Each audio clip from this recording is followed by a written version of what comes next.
Aviator. Baiken versus Geo. Kind of a rough matchup here for Baiken occasionally, especially because just like that, Geo's able to use that 2D to win so much real estate. Oh yeah, doing a lot of work with the range, but it doesn't matter if you're in the corner. But nice throw, putting Tay back in the corner instead. PRC to swap sides, very nice with the tatami, is able to find the hit again, a little bit of an extension, and breaks the wall, so Aviator in a lot of trouble here. Still available though, see if you can win out on footsies, and that's a great way to start here. The Vortex begins, but quite able to get away is Tay. That's Aviator trying to play really safe in that corner, being wary of that burst, but it doesn't matter because he gets hit by it anyway. Actually missed the OTG, but still gets the jump in S. Very nice stuff there from Tay to close it out. But Aviator, big win, was on the verge of defeat and managed to get the burst out of Tay. Aviator with the quick aerial, meeting with that special, putting the pressure on. Yeah, Johnson looking really good from that range. 2P attempts, but a little too far. Trying to win out the footsies with the 2D, but rare footage of 2D losing out in normals. Tenack actually is able to get over it. Aviator beats it clean. And continuing the pressure, RRC confirm into the wall splat. Going ahead, taking this positive bonus. Slow it down here. Is leaning onto the 2D a little too much and is losing footsies quite often for it. Aviator might actually die off of this touch. Oh, and he does. Tough situation there. I mean, a lot of those situations were just Aviator trying to win footsies with the 2D, which generally is the right idea, but once Tay got an idea of the spacing, got an idea of the timings there, 2S is actually incredible for being able to beat it out preemptively. So stuffing those footsies, that footsies game like way early, so important. Oh yeah, and you know that Baikens love to approach with some of their air options, whether it's the jumping H, whether it's the Yuzansen, with the double overhead, which just goes right over that 2D. So let's see now with the next one coming through. One game already on the board for Tay. Early on, wins out with 5S. That sweep is not even a combo, just Aviator unfortunately holding up. Able to get the combo off of Yuzansen, drops the combo afterwards, still gets the tatami, but Aviator comes away with it. Aviator doing a really great job of getting out of the tatami setups and taking control back on the match. Miss input there on the dash up. Did not mean to get a throw from that distance, and that is Tay taking back corner pressure. Oh, but Aviator knows exactly when it's his turn. He dashes in with the throw back, and now Tay is the one cornered. Still not enough damage to actually get the kill, though. Had to spend the meter. Wakes up with the super, is way far enough. No punish, though. Was pushed a little too far, and Yuzansen actually closes it out. The back hit. You've got to be careful of that hitbox. Yes, and the JD, very nice confirm to push to the corner here. Already kind of pressed for space is Aviator. Tay getting a lot of mileage out of these aerial approaches. Aviator just not really ready to anti-air. Doesn't really seem to have an answer. Back to the far slash. Didn't get the follow-up though, and there is a confirm to be able to close it. A perfect from Tay, and this is one of the more aggressive Baikens I've seen. They're just going in.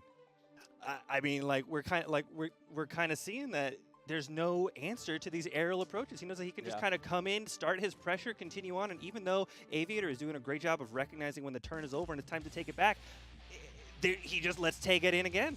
Yeah, whether it's 6P or whether it's the DP often will trade with Yuzansen if you dash underneath her. So taking that dash trade is always in your favor as the Giovanna unless it kills you. And as long as you have enough life to take that trade, you will get a huge confirm off of it and win so much space. But it just, like you said, has continued to not happen here.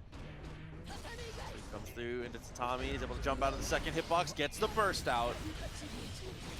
Oh, I love that fast red RC into the low. Not going to get the wall stick here, but again, okay, turnover. Back in the corner with you, Tay. Far slash last hit confirms. Not too much else after, though. Able to break the wall off this with a charge dust. Chooses not to cast a super out.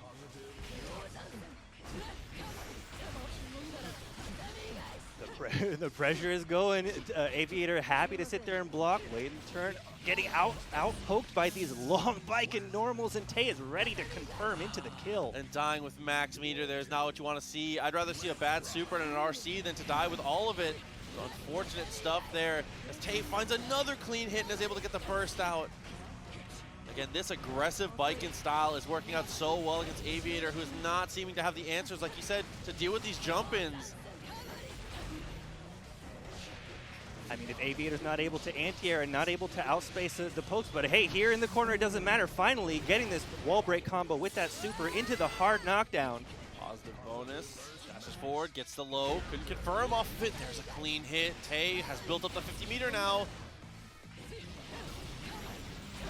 Go for an RC, extends the combo a little bit. Wakes up with the DP, I like that. Still has a full bar of meter, though. All right, tether throw and OTG for the kill. An unfortunate situation there from Aviator. Another situation, so Leo versus Gio. I mean, a matchup that we've seen a couple times before. Giovanna, for the second time here. Over, is able to get the hit, and dashes up afterwards, but there's the throw to beat the DP. Incredible, that's pretty tough to time, but such a great answer. Leo's got to be a little more careful about that moving forward. Shouts to Tay coming through with the sub, by the way. I hope that was the same Tay that just played. Fantastic stuff. Oh, and I love that reacts to the overhead with the super, is able to blow it up. This Geo player just has all of the answers to Leo right now, but oh, here it doesn't matter. Great RC extension going in. Here comes the mix-up. Goes low, but they trade. They retreat, taking space here, going back to a little bit of a zoning game. Yeah, but zoning against Leo is incredibly difficult. We talk all the time about how Leo himself is not necessarily a zoner, but he has an anti-zoning fireball that is incredible, and just like that is able to recover afterwards and get those mix-ups if you're forced to block it. Absolutely. I love that PRC to take a turn right there with that fireball on the board. Drop the combo, but it doesn't matter. The DP comes out, a good amount of damage, but not as much as it could have been here from Yata. Cross up, nice little dash back to punish that Geo DP. Here comes the super, that's not gonna hit. Nope. Oh, not much of a punish though on the cross up. Still able to take the turn back though with the red RC. Gets the back turn, mix up time, and in the vortex. There he goes, double cross up into the wall. The back turn tried to go for the parry, the throw comes out, and what a cross up here. Yata's got an opportunity. Look how safe Yata plays in these situations where we know that Leo wants to get something going with the spiral arrow straight through the projectile into the, oh no, that didn't confirm. Yeah, unfortunate stuff. The super does not quite connect, and with the overdrive being blocked, it is a very easy finish there for Weeb. So close to a really nice play there, but just a little bit too late on that, and he loses the game for it. Yeah, it's always difficult stuff to see, but I mean, the right idea for sure. It's more important that the concept was there, right? I mean, had the combo, had the wall break, recognize where they were, just tighten up that execution a little bit, and that's a one game. Absolutely. GG go next. You got it. So with the next game starting up, a lot of this has been Weeb is going for a ton of parries on Yata's wake up. Yeah. And Yata has not been waking up in the ways that parry has been effective. Needs to be a little more careful about how they're running their mix-up game here. You're Leo, take your turn. Now look at this. Weeb with Yata with the anti-airs on deck for Leo trying to jump around, and here we go. Does this super connect? This time it does. Here comes the wall break. Hard knockdown. Positive bonus coming through as well. That's up, and the safe jump gets the throw to punish the attempt to throw from Weeb. And now with that PRC, almost got something, but now is back in the blender here. Weeb is going to be able to spend this out, gets the back turn. Ooh. Weeb going for the command grab that time, but Yata was ready for it. The 2D, block spiral arrow. That's one of the hardest things about placing off against Giovanna is the best way to deal with her specials is to just avoid them. You can't be caught blocking these things. Again with the throw, Yata's so good with these little tick, dash, throw situations, and whoa. The super straight out of that. What a whiff punish here. 50 meter though for Weeb. BRC's backwards, so smart. Cross up into the corner. He just wants to get that hit, confirm into something here. Continue the pressure. Nice jab out. Poor, questionable gold burst. And again, the overdrive to punish. Getting so much mileage out of that Geo super right now. Yeah, dash up 5K into the super. The fastest way to get that whiff punish and guarantee it. Weeb, it's hard to fault them for the gold burst there because I mean it's the conundrum we talk about all the time. I'd rather see you burst than die with a burst. I'd rather see a bad burst than no burst. So absolutely. A difficult one in the end, but that is going to even the set count up now. we said Giovanna versus Leo can be difficult. There's one thing I'm not seeing enough of. I need Weeb to DP more often. Oh, absolutely. Honestly, it would solve a lot of the problems here. A couple of the DPs have been blocked, but you can't be deterred from using your strong tool just because it was answered once. Absolutely. It got grabbed in that first game, and we haven't seen it again. But here comes a quick gold burst of PRC, throw tech, and Weeb putting himself in the corner here. Got that throw, dashes up, backs out instead, and is able to get the connection, but no follow-up. And there's another throw to boot it up. Yeah. Yata is showing a lot of respect to the potential DP, playing very safe with this offense, and it's really working out, even though we haven't seen the DP come out with grab, counter hit, getting that knockdown continuing here. Safe jump. Another big counter hit goes straight into the super. A nice confirm to push through the wall. Positive bonus racked up again. Good tech follow up there, but again, same thing. We're just not seeing enough answers here from Weeb. There we go. Finally a DP into some. Okay. Oh, great PRC. He whiffs the grab after we backdash, but then PRCing forward to counter it. What a great option. Yeah, I think that's not. I think definitely not a bad option from Weeb at any point during that last situation. It's just unfortunate that the risk reward just not in your favor at that point because of your life total. That's one of those things where you have to survey everything before you go for that. That is a really safe percentage play in a lot of situations, but when you know your opponent has meter and your life total is where you'll die off of anything, you got to rethink it a little bit. Well, let's see if we can have a little bit of adaptation here in this fourth game. Super jump. He gets tagged for it as he lands. He's got those recovery frames. There's a wake-up throw that actually works out beautifully, and a huge counter hit is actually going to force the burst. No way you can hold on to it there. No, you've gotta. Okay, got the throw there. After reacting to the FD, cross-up does not go for the flip kick to punish off of the cross-up, and grabs the pillar. Yata on point with these grabs. Weeb reacting preemptively with the tech, but getting punished for it. Kind of resetting to a neutral situation here, trying to find something with these long pokes. Okay, looks up at the DP. There's another DP from Weeb, and that was just Gio's too far away to threaten the DP there. It's unfortunate, but there's really no threat to her at that point. Still got the backdash. No one goes into the super. Oh, so close.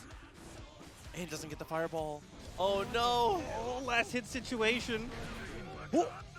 Geo DP. Spiral arrow DP. I mean, Yata, you can't blame them for going for the spiral arrow repeatedly. Just trying to stop the fireball preemptively. And another wake-up DP. Oh, and a big whiffed one from Leo. Going to lead to a big confirm here in the corner. All right, nice little back up to reset. Again, counter hit into the super. Once again, hard knockdown, positive bonus. Rough place for Weeb. And another crouching slash. Has the burst available. Wakes up with the gold burst. No punish. One more opportunity here. There's the throw to start it. Oh, interesting bait with that counter, just a little bit too far with Yata having to dash forward and getting a huge counter hit. Oh, wake up super. Oh, and Yata was so aware of the couple attempts at the parry. Weeb opened up the set with a few rip parries in a row. Asar versus Tenack coming through though. Baiken versus Ramlethal, a matchup we've seen a lot actually in the recent tournaments here at TNS. Oh yes, two of the best waifus in the game right now, and here we go, Tenack with the Ram corner pressure. You know it and you love it. Forcing that burst to reset to neutral here. Okay, the burst in return. It's hard. Just got to be careful here and do a better job of, yeah, just like that, poking out preemptively. You cannot get into these long-range footsie situations with Ramlethal. You have to beat her before she can even throw. It's not beating her to the punch. She can't even think about throwing the punch. You've got to be ahead of the game. Loving this aerial play that we're seeing from Asar here, knowing that Tenack's Ram is actually going to kind of struggle to cover some of that space. I mean, she has a very strong 6P, but from directly above, it can be difficult for her to answer. But there's the push to the wall. And it's going to be able to break, but doesn't kill. No. Shoot him. Shoot him. Overdrive was on the table. See, oh. Wow. Okay. Oh, and there's that 6P, like we said, is able to get the stop at that. If you're approaching horizontally, her 6P is a nightmare to deal with. Here we go once again. Asar being forced to slowly jump back. That sword's in the corner, limiting Tenack's options. And here it is back, forcing that burst to get out of that corner. And back in the corner. Yeah, up backing. A couple situations where Tenack has started pressure in very unsafe ways, but Asar has not been too sure of how to break out of it. Run up and just raw sword throw is not a real starter here from Ram. Asar's got to be a little more disrespectful if you think they're going to go for things that are not true block strings. Oh my god! But doesn't get a punish! I'm loving all of the PRC use here to cover these huge whiffs, make them safe, continue the pressure. Just that approach from vertical. And then with that JS. I mean, Baiken does have baby Axel JS. And another 6P, great usage. Tenack finding that they can't approach in the air the same way that Asar is, but oh, it doesn't matter. Another great answer there, and it just came down to, unfortunately, having to play footsies with Ramlethal. If you're ever in a situation where you're having to play grounded footsies from that kind of like 3 character length range against Ram, you're just setting yourself up for failure unless you're like Axel. So yeah. it's difficult. Yeah, it was a completely different story when Asar is in the air versus when Asar is in the ground. Yeah. So shout out to King Jobber, by the way, 12 months. Food poisoning today. I love you, buddy. I hope you feel better. Yeah, get well soon, man. Good to see you checking out the Strive, though. I love you, man. Duel 1. So now with the first game, in favor of Tenack. Early open up counter hit. And with the burst, forcing Asar to stay in the corner. Asar, again, trying to go really high to get out of there. Has to burst himself. Dashing in with the Yuzansen into a solid confirm here. Lots of corner carry, fully in the corner, grabbing with the tether. Oh, and gets a cross up off the tatami. Since he jumps backwards, he pulls him just far enough to make that space to get behind. Really interesting follow-up to force Tenack back into the corner as well, and he's able to continue that pressure into the round. Yeah, Asar, I think that the seatbelt is such a good call against Ramlethal. Strap her in, do not let her get away. You can't bully her in that CQC. All right, and here it goes. Asar in the corner, nice use of FD to force Tenack a little bit further. Continuing the pressure, we're back to mid-screen now. This is kind of where Asar wants to be, that aerial approach. Yeah, a couple clean hits, but not able to get full confirms here, and Tenack does not have that problem. He's able to break the wall there with the sword. Again, does not go for the super. Would rather have the 50 meter, I suppose. Oh, burst comes out. He's just gonna shoot him! I get so worried every time. If Baiken has 50 meter, I'm like, she's got a gun! Tenack sitting on 100 meter for a while. Are we gonna see a cash out here? Okay, purple. And break with the super, all right. There we go, 100 meter well spent in that situation. Yeah, being able to close it out so important. If you have the meter to get the kill, always spend it. So now burst is available for Asar. Tenack might be able to get theirs back by the end of this, though. Tenack having a lot of trouble approaching with these air tatamis and the ground poke, just giving him a little bit of a minefield to approach. Same mix-up, but this time it hits on the same side. Asar is in a great position here. Gotta go for the tatami and actually gets the burst baited. Tenack is in a huge situation here. You've got to maintain corner pressure. Tenack's got to be aware that Asar is going for a lot of neutral jumps in this wall pressure and solid punish into the super wall break. Great situation for Tenack.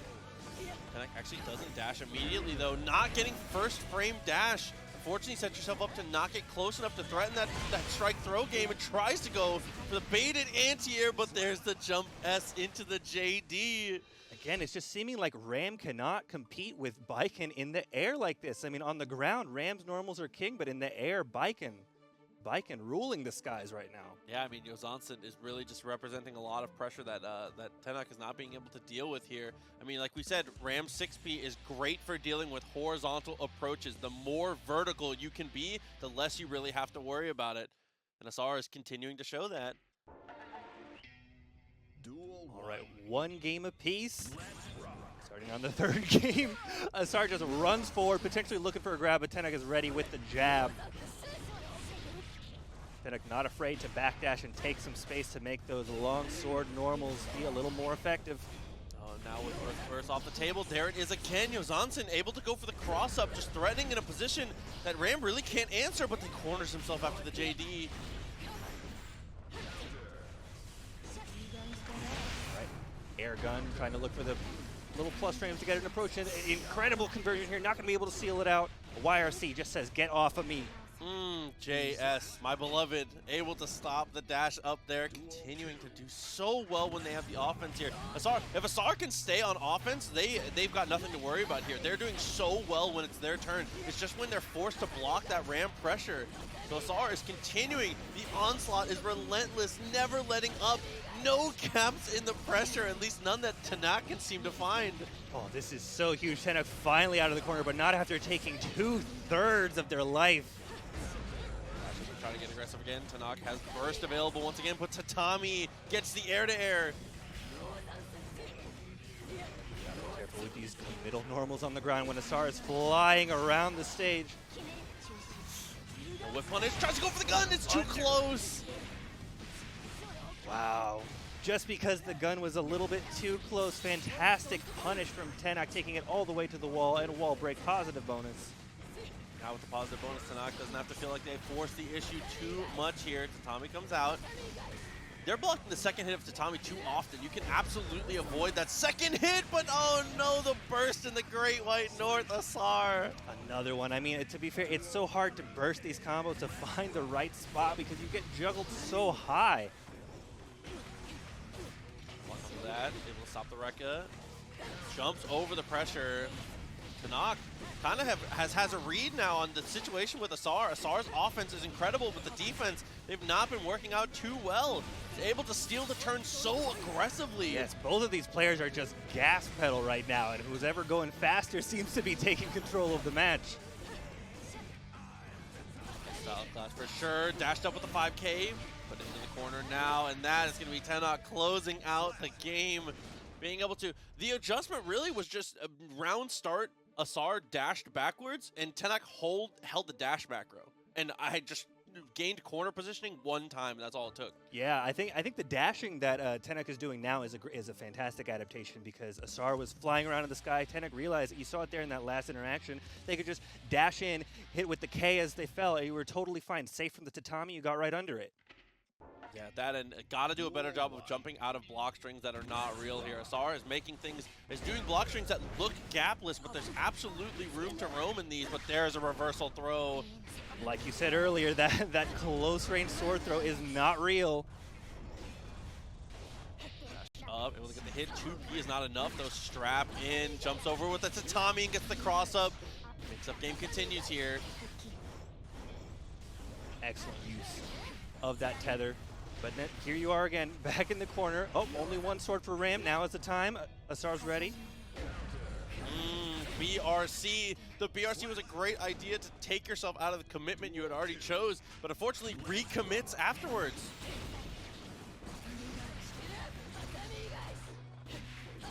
Same thing there is holding this tatami mat. That grounded tatami mat with nothing behind it is not real. You absolutely can escape reversal. There's a lot of things you can go for. Both players playing very timidly on the defense here. Lots of gaps in the offense that are going unanswered. YRC, another good option. Ooh, and just like that, breaks out of that sword throw with nothing behind it. Here's the gold burst. RC forward to continue the pressure. Interrupts the Rekka.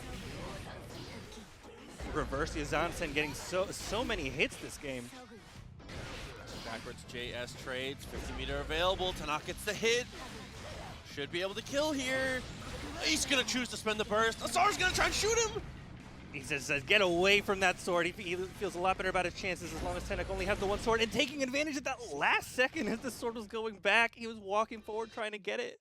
He got counter hit for his troubles. Yeah, pushed it to game 5 now. A great way to interrupt. And that's just like you said, the positioning war is won. You recognize that your opponent really, really needs that second sword to feel like they're comfortable. They'll do whatever it takes to take the positioning here. Asar blows 50-meter and a burst to protect the sword. Yeah, and here we are now in our first game 5 of the night. Duel 1. Round starting. Asar choosing to take a little bit more defensive stand. Does not want to deal with those staggered Rekka, so it opts to swing.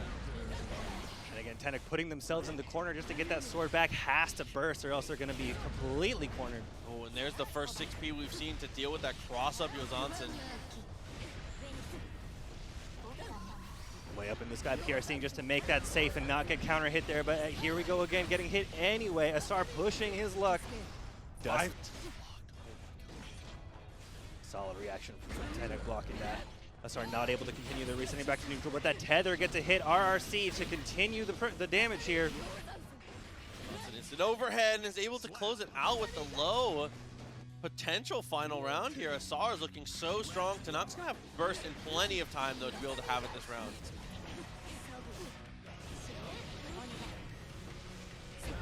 Stagger pressure, great counter hit in the air from Asar, and a full conversion into tatami pressure. Tech grab resets the situation here. Yeah, very nice to reset yourself. There's a clean hit though to break breaks the mat as well. Push to the corner, able to break the wall here. Positive bonus coming through. Huge, immaculate spacing from Tenack there. And again, the reverse Yuzansen hit. Use that second jump to continue to be evasive. 50-meter. What is Tenack's answer to this completely vertical pressure? Here it is again. Oh! Dash under, a pretty decent one there. Actually being able to get a mix-up off of it. And 5Ks out of the pressure afterwards.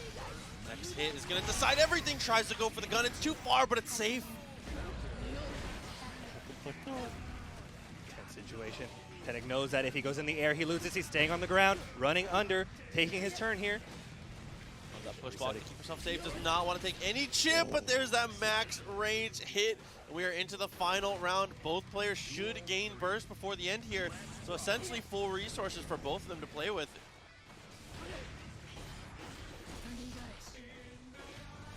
Patient neutral here. Getting hit by that aerial attack, but not able to get any real conversion off it. Worked out. Aerial JS to answer. Yuzansen finds the knockdown. We're in the corner, but Ram finds the throw. And here comes the Ram corner pressure, jumping out of it, not able to confirm it anything. Burst just to maintain the corner. I respect that. Come through. Jump out of that. Not going to be able to connect. No punish, though. Very little punish, actually. Threw away the sword. He said, no, I don't need that sword anymore. He tries to throw the sword. It's over there.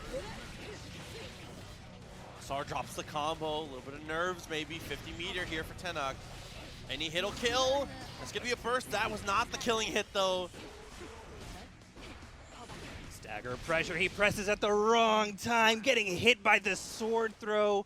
Tenack able to... And air-to-air against Millia. But when you get knocked down, you do have a decent DP as well to be able to break out of the pressure. Just the fact that you have that forces Millia to respect it. So we'll see how does RadioRedMage opt to adjust their pressure for that. Great 6-speed to be able to stop that there. Close slash comes through, jumps over, double overhead, and forces the burst. And both players actually spending their burst very early. All right, no burst on the table anymore. Here we go with the projectile Oki. FD getting RadioRedMage out of the corner. Ooh, that's a good dash up to continue the confirm there, but doesn't let the 2H rock for both hits. So back into the mix-up here. Smart red RC to make that DP safe. And that is a grip of damage there. Couldn't get an extra confirm off of it, but still maintains pressure here. And chip is a factor now.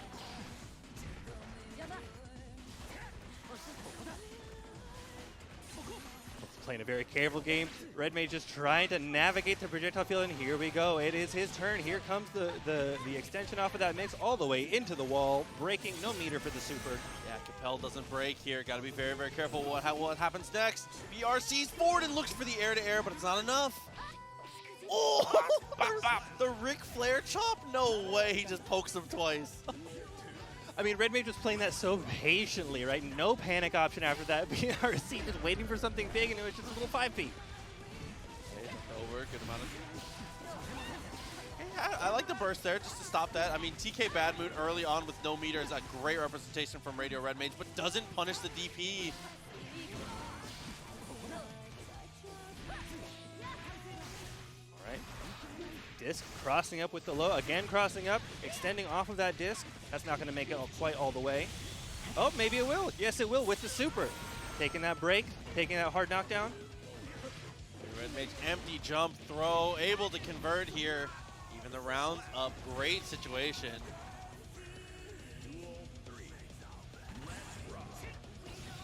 Ooh, dash back hair car. Footsies? Okay, let me find out. RadioRedMage coming through with punishing with the hair car. Solid patience from Lynxus, knowing that there's not that much that she can threaten off of that 6H. Opting to burst instead of taking the disc. Oh, dashing forward, that little micro step makes it a close slash instead of a far one and gets a better confirm off of it. So smart. Able to find the air-to-air as well. PRC extending, double overhead. Solid backdash from RedMage, reading that 2S. Okay, close slash into the disc, no punish again. bluelinkys is kind of letting this, letting a lot of these weird pressure strings get away. Yeah, we haven't really seen any wake-up DPs from him quite yet. Dragon install. Oh, dude, it would have been so sick. Oh, man. You gotta let it rip. I mean, that's actually not a terrible decision, depending on what kind of block string you think your opponent's going to go for. If you think there's going to be a gap, you can just wake up with Dragon Install, which is very fun. I know that I talk about Dragon Install a lot. I'm sorry. It's just so sick. I mean, you've got to stand Dragon I need Install. more. Come on, you got to do it for the fans. I need more. I mean, Millia is a matchup where it's not good, though. Let's keep it real. That's unfortunate. There's some where it's good, but this is not one of them. So good patience to not waste your meter for my enjoyment. Yeah. Duel 1. Going into game 2 here. RadioRedMage backdashes, but gets caught immediately afterwards. Again, does not let the 2H rock. It does not confirm. Oh, Future Arc finding a lot of counter hits here. RadioRedMage forced to burst. Knockdown into the heavy fireball. Mix up begins here. The strike throw, but it's been all strike, no throw so far here from Blue. +4. Just a little high-low game for Lynxus. He says, I am Millia now. I like that. The first time he sees RadioRedMage, the first time he does 5K and RadioRedMage mashes out of it, the next time he does that natural progression of that staggered block string. 5K into 6H is in a natural stagger that Gatling's for Kai, and 6H is his best starter. Once again, RedMage with that round start hair card, getting a solid hit, forcing Lynxus into the corner. Finally, the wake-up DP, ending that pressure. Yeah, piece of out of the bathroom, smart stuff. There's a knockdown from RedMage. Disc actually does not connect, but it kind of makes the mix-up even sicker. The fake-out disc. Taking the splat, taking the positive. Not much off of it. Continuing to just hold that FD. And the FD works out beautifully for RadioRedMage here. Goes down one round and is threatening to run it back a second time. Yeah, I'm enjoying RedMage is really opting to use a lot of raw aerial buttons rather than doing it off of an air dash. And it's really working out for them. There we go. Finally, we're starting to see that throw. I mean, that's the part of the mix-up that you need. That's what you were missing, but there's a gold burst from RadioRedMage. So smart to recognize that gap and see that opportunity to take the meter. Let's see if we can get some mix going with 100 meter on the board. But he might not have the opportunity. Haircart PRC into a counter hit. No big extension, though. Yeah, we're just looking for the reset there, which does not work out fast. RC is absolutely going to kill. Smart from bluelinkys to be able to go for that. I mean, in a lot of those situations, if your opponent hasn't actually been put into a state where they need to be OTG'd, Kai can almost always 6H or 5K 6H to pick those up. So very smart to recognize not only the spacing from the corner to know they were going to have time to get the full confirm, but recognize that there no OTG had been used. Your juggle is incredible as Kai. Yeah, I mean, and that's something that really separates good players from great players, is recognizing when you have the opportunity to take that extra inch to seal the round in a situation where someone else might have backed off. Now with it 1-1. Looking a little more aggressive here is the Kai early on. Blue not afraid to use it, and the people's elbow, such a great anti-air.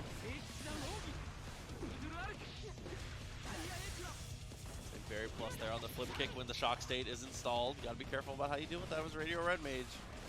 RedMage dancing around trying to find an opportunity, seeming a little lost in neutral, being forced to block all of this stuff from bluelinkys. Oh, disc on the blue burst. Yeah, naturally able to bait the burst from that distance. Great confirm into an amazing combo. Lot of damage down, half the life left. Kai still sitting on a lead, but potentially not for long here.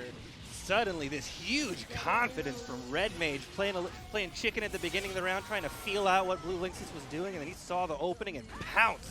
Yeah, and playing chicken with Kai is not very fun. I mean, he has dominating neutral buttons, a DP, a great way to spend meter, an amazing 6P. Millia doesn't have a lot of things for that direct confrontation.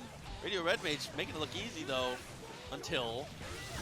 That was all off of one single 5P anti-air. Huge combo from Lynxus into the wall break, positive bonus. Back to neutral. Oh my god, that he went for disc. And it breaks the wall from there. That is the difference maker for Kai, able to push him through. Wow, for the perfect, just riding the lightning through that gap. Okay, got that close slash. Staggered there with the extra air dash to push all the way to the corner. Potential to break the wall here. Oh, hit and counter hit with the hair car. Taking the break, no super on the wall. Hair car against an aerial opponent, very delayed burst. Oh no, and there's a list of buttons you never burst against. As Millia close slash is definitely on the list. Yeah, but RedMage not able to get the punish that they deserved from that. Backdashing from Lynx is getting out of that situation, knowing that it's not quite as scary, but oh, the 2D OTG gonna seal out that game. That's some RadioRedMage in this little red versus blue we got going on here. Has set it up to 2-1. You're right, we've got a red radio and we've got a blue router. This is a really great match just in terms of tags. I've been trying to make a Sarge or like a church or like a donut joke for a while, and I just can't seem to find it. All I got is a red versus blue, sorry. I was looking for it. Shouts to Dr. Church, wherever he is. I love you. I'm disappointed in myself. That's okay. You got plenty of opportunities. You know who I'm not disappointed in? It's RadioRedMage. 2-1. Duel 1. All right. Ooh, we got the change of color. See, he's going to be rocking the red versus the red mage. This is, okay. Really confusing. Red is blue and blue is red. Dashed up, got the throw, very nice. Heavy disc available, but instead it's going to look for the cross and gets bursted into the corner. Yeah, that's the exact same mix-up that Red opted for. Last time he got a throw, bluelinkys said, no, just going to burst it. Close slash does not combo into the heavy fireball there. Only 2H does. Oh, loving the aerial movement from RedMage to get out of the corner, getting this combo, forcing all the way to the corner. Not going to splat quite yet. That's better for Millia. Good block. Good jump, getting over the dust. But getting punished for your trouble with the stun edge full bounce. Absolutely dead for that too. Easy confirm, easy finish there from bluelinkys. Bluelinkys. You said Link Sis and you ruined yeah. me now. I'm literally thinking about Bluelinkys, I'm so sorry. Blue doing such a good job of getting a ton of value out of every hit that he gets. Oh, and that actually beat out a 6P. You have a designed anti-air button and it loses to how dominant that Kai jump in is. Radio got a burst there. That could have been just almost the round. Slash anti-air, couldn't get a conversion. Still back to mix-up time. Empty low. Here we go. Millia doing Millia things. Got a burst out of that. No more. Run up throw. OTG. Not going to finish it. And not quite enough on the full OTG. Jumps backwards, overreacts to the car. RadioRedMage does not spend the meter soon enough. And that makes it 2-2 now. Another game 5. Are we going to have, could we break last week's record, do you think? I don't know if that's a record that will ever be touched. How many was it? Too many. Yeah, and I mean, right there in the chat, absolutely agreed. The max damage OTG is 6H. I'm not sure if it would have done enough, but that is definitely the best you can do in that scenario. So let's see now, as we said, going into game 5 here, bluelinkys, RadioRedMage, color dominance. The fireball early. Millia a little too evasive, just be blocking random fireballs. Yeah, really fantastic dash movement, just dancing perfectly around these normals, getting a nice hit, but getting burst out of it. Yeah, instant burst, so smart. Double overhead combos, is able to extend it. What an air dash to keep that juggle going. Try to put the exclamation mark on it with the 5D there, but it does not work. RadioRedMage playing so carefully, but not enough. Has to burst to get out of that RC extension. Here comes projectile Oki, standing dust getting blocked. Kai's standing dust is incredibly difficult to deal with too, so very smart on RadioRedMage to get the hit. Not enough to kill though. Needs one more mix. And now a throw, anything will do it here. Any stray hit will end the game, or the round rather. Get out of the corner, RedMage. Use Capel. For the most part here, flip kick actually whiffs, but this is going to be a grip of damage. Look at the value off of the single 5P anti-air, getting the hit with the quick standing dust and able to RC into an extension into the round. 6H OTG so strong there to put blue up to potential match point. But RadioRedMage knows no shock state, no mash. Slow and careful is the name of the situation right now, RadioRedMage. Ooh. Try to go for that 5P anti-air, did not work out. Gets the overhead again into the super. Not enough to kill.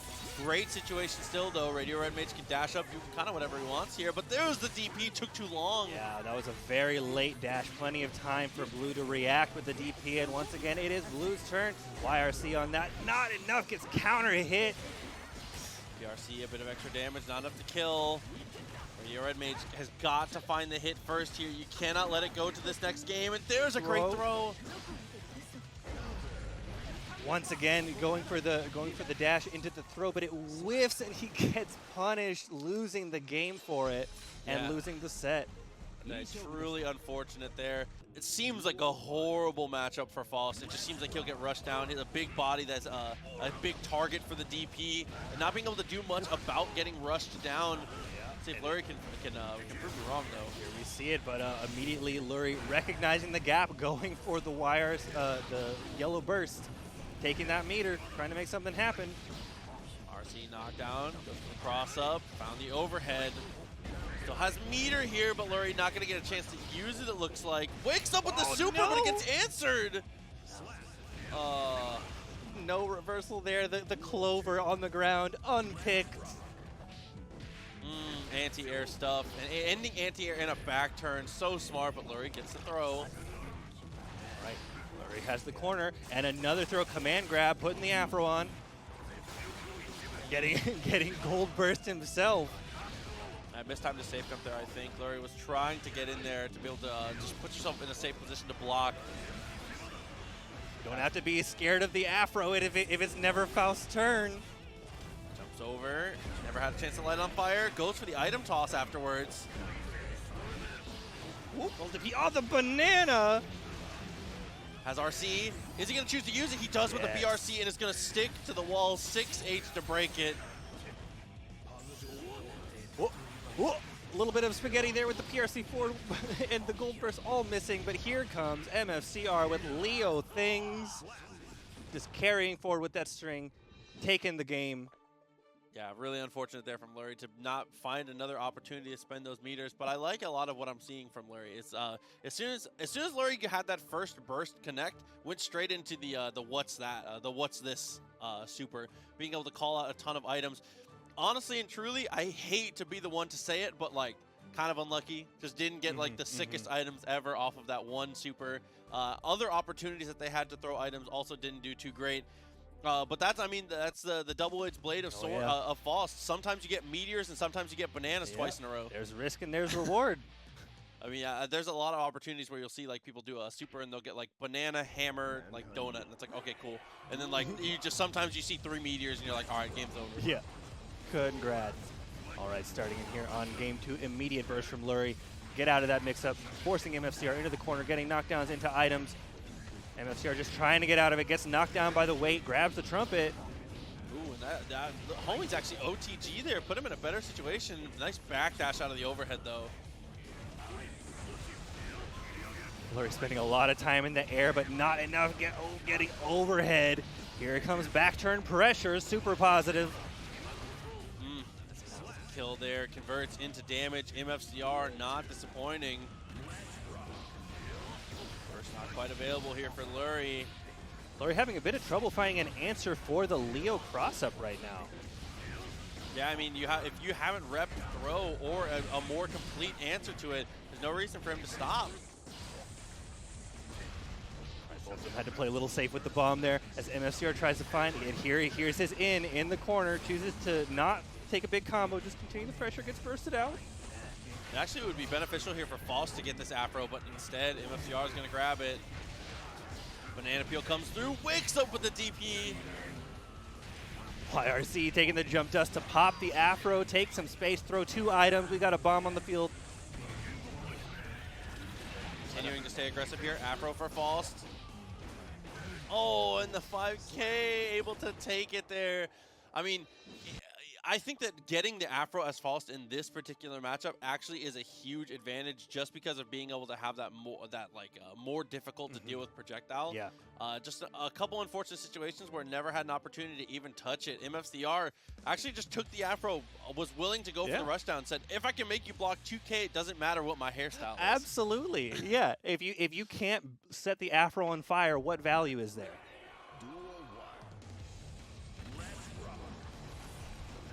All right, 2-0 for MFCR with an immediate gold burst, ready to start the pressure. Burns 50 of that meter into an immediate burst from Lurry. Still great position for MFCR, though. Pushed full screen. There's the meteors coming through. Chooses to use the meteors to pull out a second item here. And Mini Faust breaks up the party a little bit, but not quite enough to matter. Meteors again. Setting him on fire. He knows that he's got a limited timer, and he gets hit. Oh, good amount of damage here. Actually drops the combo from that distance. That was so key. He really needed to get value out of that counter hit punish. He's right back in the exact same situation here. In the corner, throw, back turn pressure, overhead. That super plus, and he presses on it. Yeah, Black combo pushed him through the wall. Positive bonus coming through for MFCR. Tried to go for the close slash, but a little too far away. Extended, chooses not to spend the meter, but this time is going to MFCR on set point now. Again, Lurry has to have an answer for that Leo cross-up. That's like the third or fourth time that it has hit him raw and cost him the round. Here come the homies. Breaks up the confirm. Gets the bomb out. And a meteor. Getting some good items this time. Another bomb. Yeah, I gotta be careful for the trumpet though. MFCR pushes the trumpet off screen. Does not want to even deal with it himself. This is what I was talking about earlier. MFCR is taking a lot of damage for DPing, but you see he's not deterred from using it. It's more than willing to continue to go for this DP. Absolutely. I mean, when you're potentially in the last round and you're up 2-0 in a best of 5, you could afford a couple with DPs. When you get hits like that, little shenanigans there, but that's still, and another one. RC to continue the combo. Here comes the pressure. Whiffs the overhead, but he can keep going. Okay, though, Lurry throws out the banana, gets a little bit more health back from MFCR, which is actually a disaster now. Chip is a little bit less of a factor than it was before. Lurry FDing for his life in the corner, manages to get out, and it gets the low hit on MFCR, taking the round. He actually only lives that 5H because he ate the banana. That's actually crazy that actually could have changed the whole set. Banana peel, a couple more items thrown out. Lurry is just looking to be more aggressive with searching for these good items. Yeah. It's working out beautifully, actually. He's got to be careful, though, because MFCR is ready to pounce in on those gaps caused by the item throw. There's no opportunity now. He gets to throw into the back turn again with the overhead immediately out of the back turn. This time we're able to throw. Finally, a throw to answer the cross-up dash. Mix into another overhead. Here it comes. Meteors. Couple overheads dealt with in a row. Doesn't get the RC. He's going to be forced to burst potentially. Yeah, he waits knowing that he's going to have an opportunity for the gold burst and a counter gold burst. There's so much meter on the field, and he goes for the Faust super and gets grabbed out of it. It's always a terrible feeling. It's always 8 years so far. Going by pretty quick. And is this who I think it is? If it's the palette, it absolutely is MacMens. MacMens on the Anji versus Zaran on Kai. We're starting in here. Counter hit anti-air from MacMens. Oh, okay, quick wake-up DP. We got to establish that really quick. Yeah, I mean, MacMens is one of the best Anjis that we get to see consistently through TNS and through all online tournaments here. And there, 6P is another great example of why able to deal with the Kai so far. Zaran is pushed to the corner, but managed to fight out now. Oh, and I think he was expecting the OTG to push him a lot farther away. MacMens wakes straight up and swings. Oh yeah, he knew that. I mean, with so little health on the board, just go for the safe option, and it worked out great for him. Here we go. Uh-oh, whiff DP, big counter hit combo right into the corner, getting the full thing. No wall stick, but that's okay. Yeah, honestly, a better situation. Absolutely. You don't want to go back to neutral versus Kai. +4, backdashes out of it. Punish, yeah, burst immediately. Some throw game. Counter hit. Yeah, he was dead. YRC. Didn't get anything afterwards. Time to swing with the 6H. Jumps out with the butterfly. Ooh. clean footsies. Great 6P from MacMens here. This is the hard part, though. As MacMens, unfortunately, these footsies are not what you want to see. He's playing it very well, but playing footsies versus Kai as Anji is a nightmare. You've got to have more situations where you can force the aggression, and MacMens shows it off there in the end. Yeah, sealing out that round with a centimeter of life left. I'm really liking MacMens' use of 6P and 5P. Those have been really working out for him. He's like identifying the gaps where he can smack Kai out of his pressure and start his own really well. Yeah, I mean, this is a difficult matchup for sure, and he's making it look relatively even. That's one of the dangerous things about players like MacMens. It's like he can take a matchup that is really, really not a fun one to play from Anji's perspective here and make it look relatively doable. And as he continues off the clash, Kai almost always has the advantage off that clash, having such strong special moves and just immediate answers. Oh, seeing a bit of an adaptation here from Zaran, who's doing a really good job of playing at this effective range. And here comes the strike throw mix. Once again, that quick punch, not enough though. Very strong answer there with 5K. Immediately slides once again. No fear in his game. Zaran's able to break the wall. MacMens in a lot of trouble in this round. Oh yeah, massive life lead for Zaran right now. He's got a lot of room to play here. Couple missed opportunities though. Sun Dipper, PRC, 2K. Oh man, something was coming through there from MacMens, but he had the PRC slow down on him. Yeah, and that PRC left him at the exact right range to hit him with the tip of that 2K. He answered it. Plus frames, backdashes. MacMens has backdashed out of almost every single plus frame scenario. Yeah, I'd love to see Zaran adapt to that and be ready with a counter, but oh, a huge whiff DP. Very careful pressure from MacMens, being aware that there might be yet another Vapor Thrust coming out. Okay, backdash again. PRC, there's the throw. Very nice stuff. OTG, fireball. Jumps forward out of it. MacMens, he said, turnstiles be damned. It's always my turn, is able to jump out of that pressure. I feel like something we don't see that often, but that's a really good take on that. Oh yeah, you can tell that MacMens has grinded this matchup, and he definitely knows when he can safely do that. Such a scary option, but at the right moment, it was the right answer. There's a spin this time. Okay, is able to go for the gold burst, which kind of breaks him out of the pressure a little bit, but not too much afterwards as he continues to get oppressed by the people's elbow. Go ahead and burst that. Back to neutral situation here. Guard point, just enough distance to get the knockdown. Throwing. Oh, that's really unfortunate. The butterfly actually OTGs during the animation, which is something you don't see often, but it really makes the throw game from Anji way worse if that particular timing comes up. All right, throw. Opts to go for a red RC into the corner, breaking with this super. Does that kill? No. Not quite. 50 meter though. Hard knockdown. Just going for butterfly. Doesn't go far enough. Look at that. Look at that spacing. Expecting. Oh no! Didn't PRC forward. So unfortunately, not as good of a situation here, and that is punishable. An easy punish from MacMens. Zaran. I mean, that's the kind of game of inches that Strive has turned into there. That is just a PRC in place instead of forward. Kind of loses the round there. Yeah, it really did. He was forced to use that stun dipper to get that forward distance, and with no meter to make it safe, he lost it for it. Yeah, really, really difficult stuff. But we got to get back on your feet, Zaran. We're not done yet. 2-0. Every single round has been doable, though. There's only been one round where MacMens kind of blew it up, but like that is very much the nature of Strive. Sometimes you're going to guess wrong 3 times and you're going to get killed. Oh, yeah. So there will always be rounds where you just kind of get blown up, and the best players in the world, always, it happens. Absolutely. This is a game of extremes sometimes. Both players backdashing into a nice little distance neutral situation. MacMens looking for an approach spin into the 6P, taking advantage here. Runs in for a grab, but goes way under. Okay. Fujin, the fan has not been stopped yet. There's been a turnstile for MacMens. There's a backdash, though, so starting to answer it now. Oh my god, the fast RC into the great damage. Huge in the corner, does not have meter to break with the super. MacMens was really good decision-making on these Fujin follow-ups, going for really safe options. Oh no, an early butterfly goes straight over him, and he vapor throws right through it. And he's able to BRC forward and block the burst here.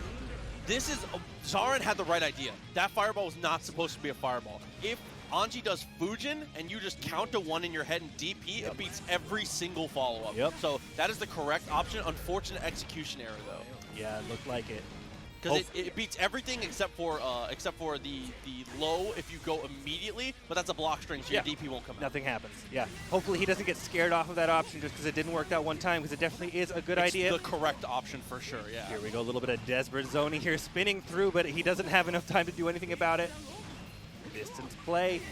Again, that charge projectile not really doing anything to the spin, and here comes the corner pressure throw.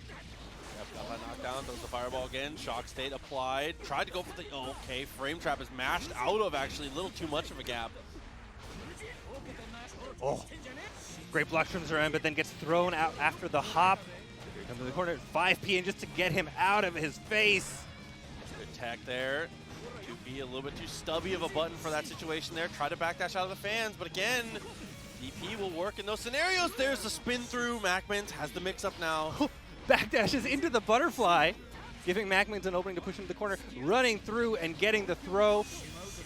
Oh my god, and counters the heavy fireball. MacMens says no more. He was just too close. As soon as he saw that fireball start up happening, he is so aggressive and just makes, it feels like they are seeing the game 2 seconds ahead with how well they make guesses on offense. Let's see if MFCR can deal with that. I mean, MFCR is an offensive monster themselves. Forcing into the corner. Great punishes on these backdashes. The Nago sword doing so much work. That is not an option. You are all the way in the corner, continuing the pressure. Back Fukio punishing the button press. Super on the wall splat. Looking dominating for Testyourluck right now. Yeah, and the most important thing about this, if it doesn't kill, is look how much blood he has to work with. But it does kill. It doesn't matter. Immediately a perfect. Was going to have a ton of blood to be able to work with after that. And you know, Testyourluck is willing to be so aggressive with that blood spending. Likes to try and win the game in the first couple seconds to put themselves to level 2 blood. So now we're into those footsies here with the biggest normals in the game. Yes. Testyourluck getting a lot of mileage out of the back Fukios, but not anymore because it's MFCR's turn. Here comes the Leo double cross-ups. Got a burst to keep him in the corner. Whip DP doesn't matter. He popped.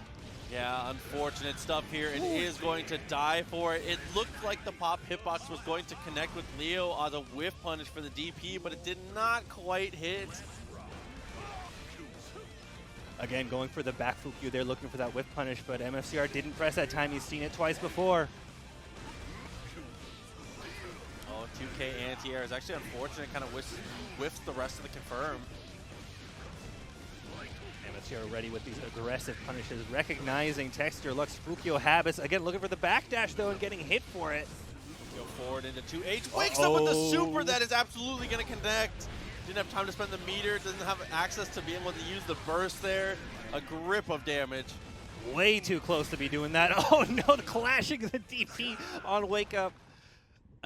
I'll say that's like the best possible scenario for Nagoriyuki is clashing with that heavy button because he just gets to swing another one. You literally just you RC'd it for him. Yeah. He has like 5 seconds to be like, press. Gets to very carefully choose the next button and kill you with it. Oh my god. 5H clash into 5H, the Nagoriyuki dream. But that's that first game locked down. MFCR feel like didn't get enough opportunities to be on the offensive here. It really felt like whoever got the first meaningful hit took each game. Oh yeah. MFCR's got to do something to take a turn, and here he goes with an aggressive DP, forcing Testyourluck into the corner. 5P anti-air, taking his back turn pressure. Huge bouncy combo. Continuing with the plus frames, and again, no answer from Testyourluck, getting hit. And having 50 meter available now, but there's the 2S. Good answer. Max meter now for MFCR. Got to spend some of it. 2D. RC's forward. Testyourluck going to hold the burst, it looks like. Yeah, absolutely. Yeah. Recognizing that at that point, that round was gone. Not worth burning your bursts.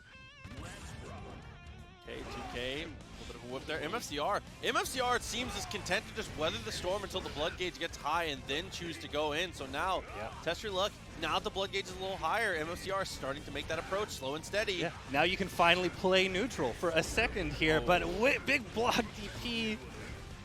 A lot of Damage on the close slash, but dropped the combo, attempting to bait the burst, which did not work out. And there's another juggle answer, but close slash wake up. Gotta burst that counter hit.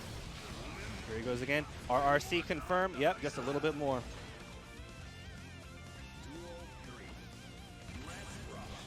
Right, round 3, both players opting to backdash it. Again, huge DP counter hit, starting that back turn pressure, but gets thrown out of it. Testyourluck ready for it. Okay. Oh no, whiff. and the whip DP is answered immediately. And a huge combo into the super. Doesn't get the full connect, but he continues. It's better, That's to be so honest. Cool. Yeah, is able to get the knockdown there. Follows up with the far slashes and like deletes even more blood off the table. That honestly was a better situation for Testyourluck. It's so weird to see a super not connecting working out, but yeah, you know. It is. I mean, that's one of the big debates when Strive first came out. Was like, oh, but like the wall versus not the wall. You want the corner? Do you want the positive bonus? You want the hard knockdown? It's a lot of decision that you got to make in that split second. But I guess that wasn't even really a decision. It just worked out really well for Testyourluck, and he's up 2-0 in this set. Yeah, MFCR not quite having the answers, which is difficult. Again, it's been the same case here. First real knockdown to get a good situation has been able to dominate here. I think MFCR should be a little more aggressive earlier on. Letting Testyourluck get to this higher blood has not been working out. Because now we're stuck here, right? He's 2S, 5H, 2H. What does Leo do to get across the screen here? Oh, the answer is run up just blocked to close that distance, and here he goes with the pressure. Testyourluck back dashing out of the back turn stance mix up. Always using enough crush moves to make sure to maintain that blood. You can never throw a fireball. Oh. And the command grab, RRC, wall splat, kill. Oh. So much value off of every interaction. Testyourluck knows exactly what to do. Up, jumping H, DP answer, and one DP deserves another. Good answer from MFCR. Go backwards. He's popping. Oh no. This is rough. Wasn't able to get the back turn there for the command throw. Instead, is just going to get as much damage as possible. RCs quickly, but nothing afterwards. Trying to find a mix-up. SDP just going to do a little bit of damage, not enough to do anything. Another one. Okay, he's able to get in there with the quick low. Yeah, those lockdown situations working out beautifully here. MFCR, signs of life, needs to close this game though, and Testyourluck is going to have access to burst very early into this one. In that round, the blood strategy from MFCR waiting out that meter really worked out for him. He's trying to make it happen again. He's so close to the top. It's okay though, he's content to play these footsies here. 2H connects, and you notice he'll never Fukyo unless he makes you block one of these normals. And there's the RC, burst immediately. Yep, absolutely, the burst comes through. 2S using that FD to try and block this thing to mitigate the damage a little bit. Here we are again. Once again, MFCR in the corner, but he pops. He's waiting for it. He's been waiting for it this whole time. He doesn't have the meter to get any big confirm off of it, but it doesn't matter. He's so low. One hit could do it. Oh, and the 2K does not want to let MFCR. I mean, if Testyourluck gets out of block stun there, what happens next is not going to be pretty for MFCR. So oh, yeah. Very smart to smother him with the 2Ks in that scenario. Absolutely. Both of those rounds hinged on that blood meter popping. MFCR playing a really patient game, focusing on Nago's resource, and it really turned it around for him in that situation. We'll have to see if he can continue that, or will Testyourluck be able to adjust his usage of specials, manage his blood meter a little bit better. For the Beyblade, good confirmed to push to the corner here. Sometimes it's not all about, I mean, we know Nagoriyuki for the damage, but it's not always about the damage. That positioning is so important. Absolutely, this is where MFCR does not want to be. For this exact reason, you cannot get out for free. Fat punish. I think that's the rest of his life here. He is absolutely going through the wall. Oh, good fly. Another perfect. And that's the nature of the beast here between these two characters. I mean, this is the one-hit monster coming through against just the blender, to put it simply. Yep. Testyourluck having to burn a lot of blood just to play safe there. Here we go. He's at this situation where he likes to be, but his meter is looking pretty high. 5P into 5H. It's just the win condition here is just make him block 5H, and it's just working perfectly. Nothing else really required here from Testyourluck. Tries to approach a little bit at the wrong time, getting clipped at his feet for his trouble. Testyourluck has burst. Might not even need to use it though. Just needs to make MFCR block a couple more times. It's not even about hits at this point. Oh, and the dust! 5D? 5D is the closeout, the first one of the set. Clicks, it helps us out a lot. So here we go. Def Heaven facing off against kuutochi. So, Axel versus May. I mean, Axel's winning till he's losing. The classic conundrum here. He's got such a strong zoning game, does so well against May. If May touches him with a close slash once, he will be evaporated. Jorts and all, jeans and all. Kuutochi's got to get in there first. We got to see just kuutochi opting for a mostly grounded approach so far, not having any luck here. Here we go, over, gets close, gets 2K2D, right back into the corner, the grab, the time stop. No Expecting a burst maybe, or just didn't want to commit to it, but either way, the 2K will take the kill and a perfect to come through for round 1. Ooh. And that's a tough thing about this matchup is that May is a monster in the air, but Axel is incredible at controlling that space. The only way it's easy to get in on Axel there is if you can attack from directly vertically. It's the one angle he can't anti-air. Absolutely. Doesn't. You can be as disjointed as you want, but it doesn't matter if you are at full screen and a questionable burst. Def Heaven going to be able to take a nice conversion off of that into the air. Doesn't get the wall break, but that just a little tap. A little tap is enough. I actually love that confirm from Def Heaven because he misses the bomber on the first combo, but has RC to fix it. Yeah. So it actually just combos perfectly. So even if you miss the bomber, you can just spend the 50 meter to continue the combo there. Nice little. We'll call it an option select. Yeah, it's intentional.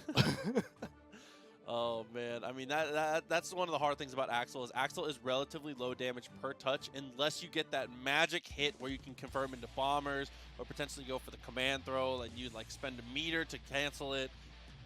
Pretty much it all comes down to if you're not bombering, the damage is pretty average. Oh yeah. Yeah. But I mean, when you're getting all of these little hits, it adds up so quickly. And kuutochi, again, here we go. kuutochi having a little bit of trouble getting in, getting anti-aired as soon as he gets close. Back to full screen we go. Oh, but the pull in, a great way to mix it up there to set yourself up for a better situation. JD not answered. Dolphin immediately 5P'd. Ready to punish that slow Dolphin, but here we go. Def Heaven in the corner. That's plus. Press had to burst, but it was too far. Oh my god, it had the beach ball ready for the burst save confirm. Will comes out and it's not a combo though. Interesting. Is that the wrong super? It's all right. You're still in the corner, continuing the pressure. Oh gosh, the burst too far. Max meter here, 5K trades, dashes up for the throw. Not gonna spend the RC or OTG. Def Heaven, you have so much meter. You have so much meter. You've got to spend it. That was, yeah, 100 meter on the board. Definitely had a lot of options, but I mean, that was looking like kuutochi's round for so long anyway. All right, here we go. Def Heaven trying to play a little more of a mid-range game this time. Oh, and it's not really working out here. There we go. The 2H makes it a lot better. Hopping over to take the corner. Forcing in there the spin. RRC continuing on. Axel Bomber into the wall. Okay, 5P not going to work out. Try to go for the fast RC. Nice punish. Oh, not letting him get away with that. You can't just let him get away with these like that. Egregious, just instant air dash forward. Nothing to set it up. Def Heaven's reactions are on point. Absolutely ready to punish some of these risky buttons that kuutochi is throwing out. For the opening, trying to run in from the ground, getting tapped, but Def Heaven is in the corner, and here it starts. The corner pressure ready with the 5P on the slow Dolphin. Yeah, being able to stop that heavy Dolphin at every single stage here, not letting it rock. Fast RC continues the combo into Snail, and Snail is not burstable. Unfortunately, if the Axel is spacing Snail correctly, that is burst is not an option at that point. And that usually is the end of the combo there. Snail is almost always the end of the combo. So if it's not going to kill you, you might as well just take the Snail and then look for the next situation that comes up. Yeah, I mean, there was really no good opportunity for the burst. When that combo started, he pretty much had it. Yeah, that's a tough one for sure. Lappers, I see you. Good to see you. I don't know if you're playing tonight. I haven't seen you yet. Hope you're doing well, though. kuutochi's got to make some adaptation happen here. Got to change up the approach. kuutochi doing fine once they're in, smacking the anchor in the face, but it costs your entire life bar just to get in there once. 2H almost worked out. Able to block the Dolphin. Jumping S pushed you full screen. kuutochi Back to stage 1. Oh my god, and 2H gets the burst out. Good burst there from Def, though. Have to burst there for sure. Slowly, the stagger pressure here in the middle. Big counter hit on that jump. What direction is this happening? Oh, it gets sent to the wrong side, No, but it yeah, works! absolutely is able to get the side switch, and that enables the OTG there, kuutochi. Optimal mace, though. It's like, oh no, the wrong switch. And the whale was like, I got you, buddy. Old reliable. All right, this game is looking like a different story as kuutochi is having a lot better luck getting in. Dev Heaven says, okay, you don't want to play at long range anymore? Fine. Okay, got that throw, put him in the corner. Oh my god, this is actually dead, I think. He has meter. No, But doesn't use it. Spend it. Okay. 3K. Oh no, she's gonna jump instead. Oh All right. my god, JD. The JD. A game on the board for kuutochi. Looking like they found a bit of an answer here. That game was played a lot closer than those first two. Yeah, definitely looking a little more aggressive here and picking better spots. That and Def Heaven, like you said, started to lean a little more into a kind of a mid-rangey type of situation. kuutochi has adapted to that. We either need to like tighten up the way we're playing mid-range, or we need to go back to trying to play that full screen type of situation again. Because the mid-range is just not where kuutochi's got the download on that specifically. Absolutely. So. Yeah. At long range, I mean, Def Heaven has had some incredible reactions. Like, I don't think we've seen barely any heavy dolphins go unanswered. All right, kuutochi. 2D bravery. And here we go once again at full screen. Def Heaven happy to just throw these sickles out there. Say, come on, approach me. Please, I dare you. Dolphin comes through, jumps the second dolphin though. It's mostly been consecutive dolphins have never been effective. And there's the PRC, pull him into that kick. Look at this. If it is reactable, Def Heaven is reacting to it. kuutochi has to do something risky that Def Heaven cannot answer with a visual reaction. JS. Oh, yeah. Oh, no big punish on that. He knew that he could jump in on that, but went a little bit too far. Pulling came through, trying to go for the instant air dash. 5 Ps into 6H to follow up.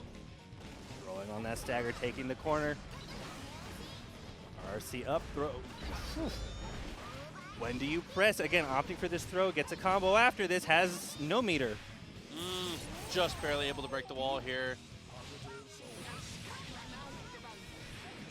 Okay, good amount of damage, but couldn't convert there, even with meter.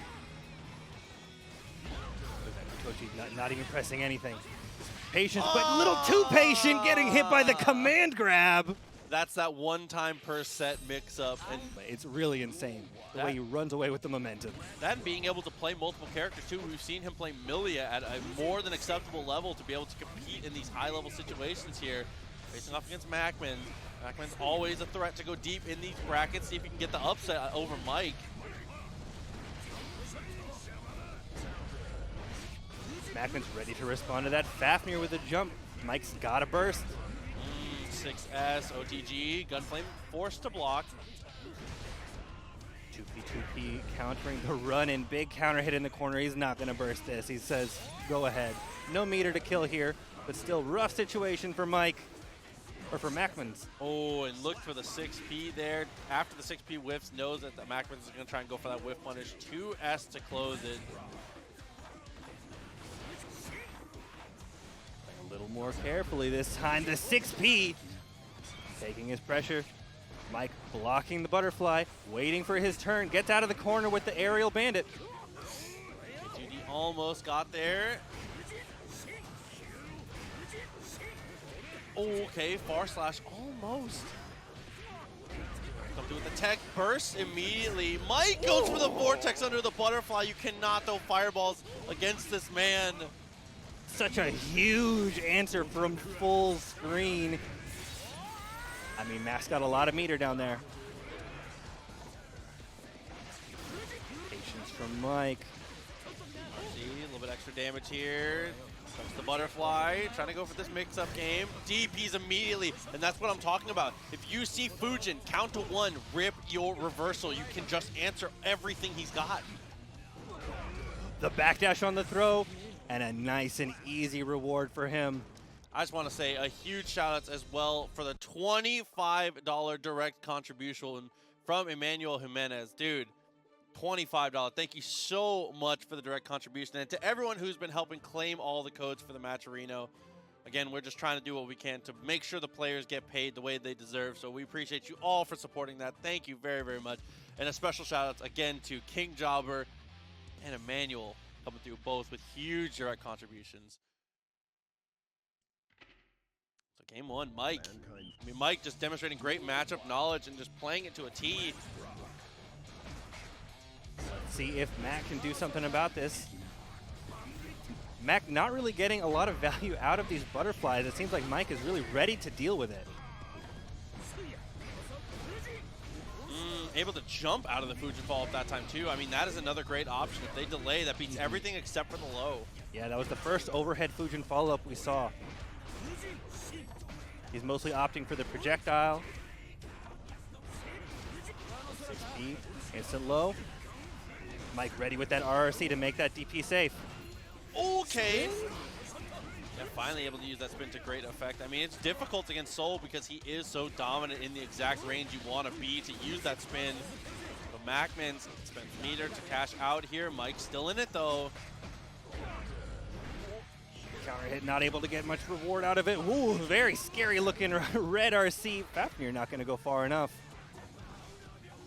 MacMens content to play back a little bit, but 6S actually anti-airs.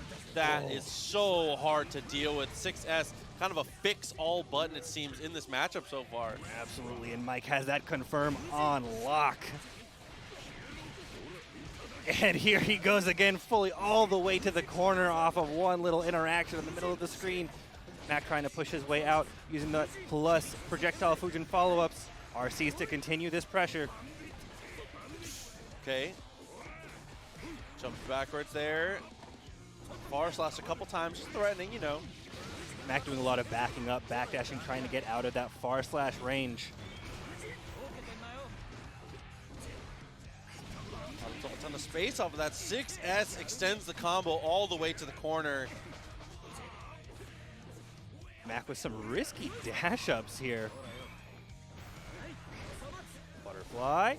Jumping over 6P, not a counter hit, but still gets him off of him. Spin. Oh yeah, absolutely. 5K destroys the attempt at the fan. Solid reward off of that anti-air. RC continuing the string. Hop throw. And the OTG for the kill. That was the first throw after the hop we've seen from Mac so far. Yeah, that and max damage OTG there. Very smart decision. Counter hit, no follow-up. Mike able to, knowing that that projectile was just a little bit too far. Ooh, success almost. Try to go for the spin on the reversal. Not quite enough, and Mike tried to go for a dastardly side switch type of mix-up, man. So dangerous to try to burst at that RC point.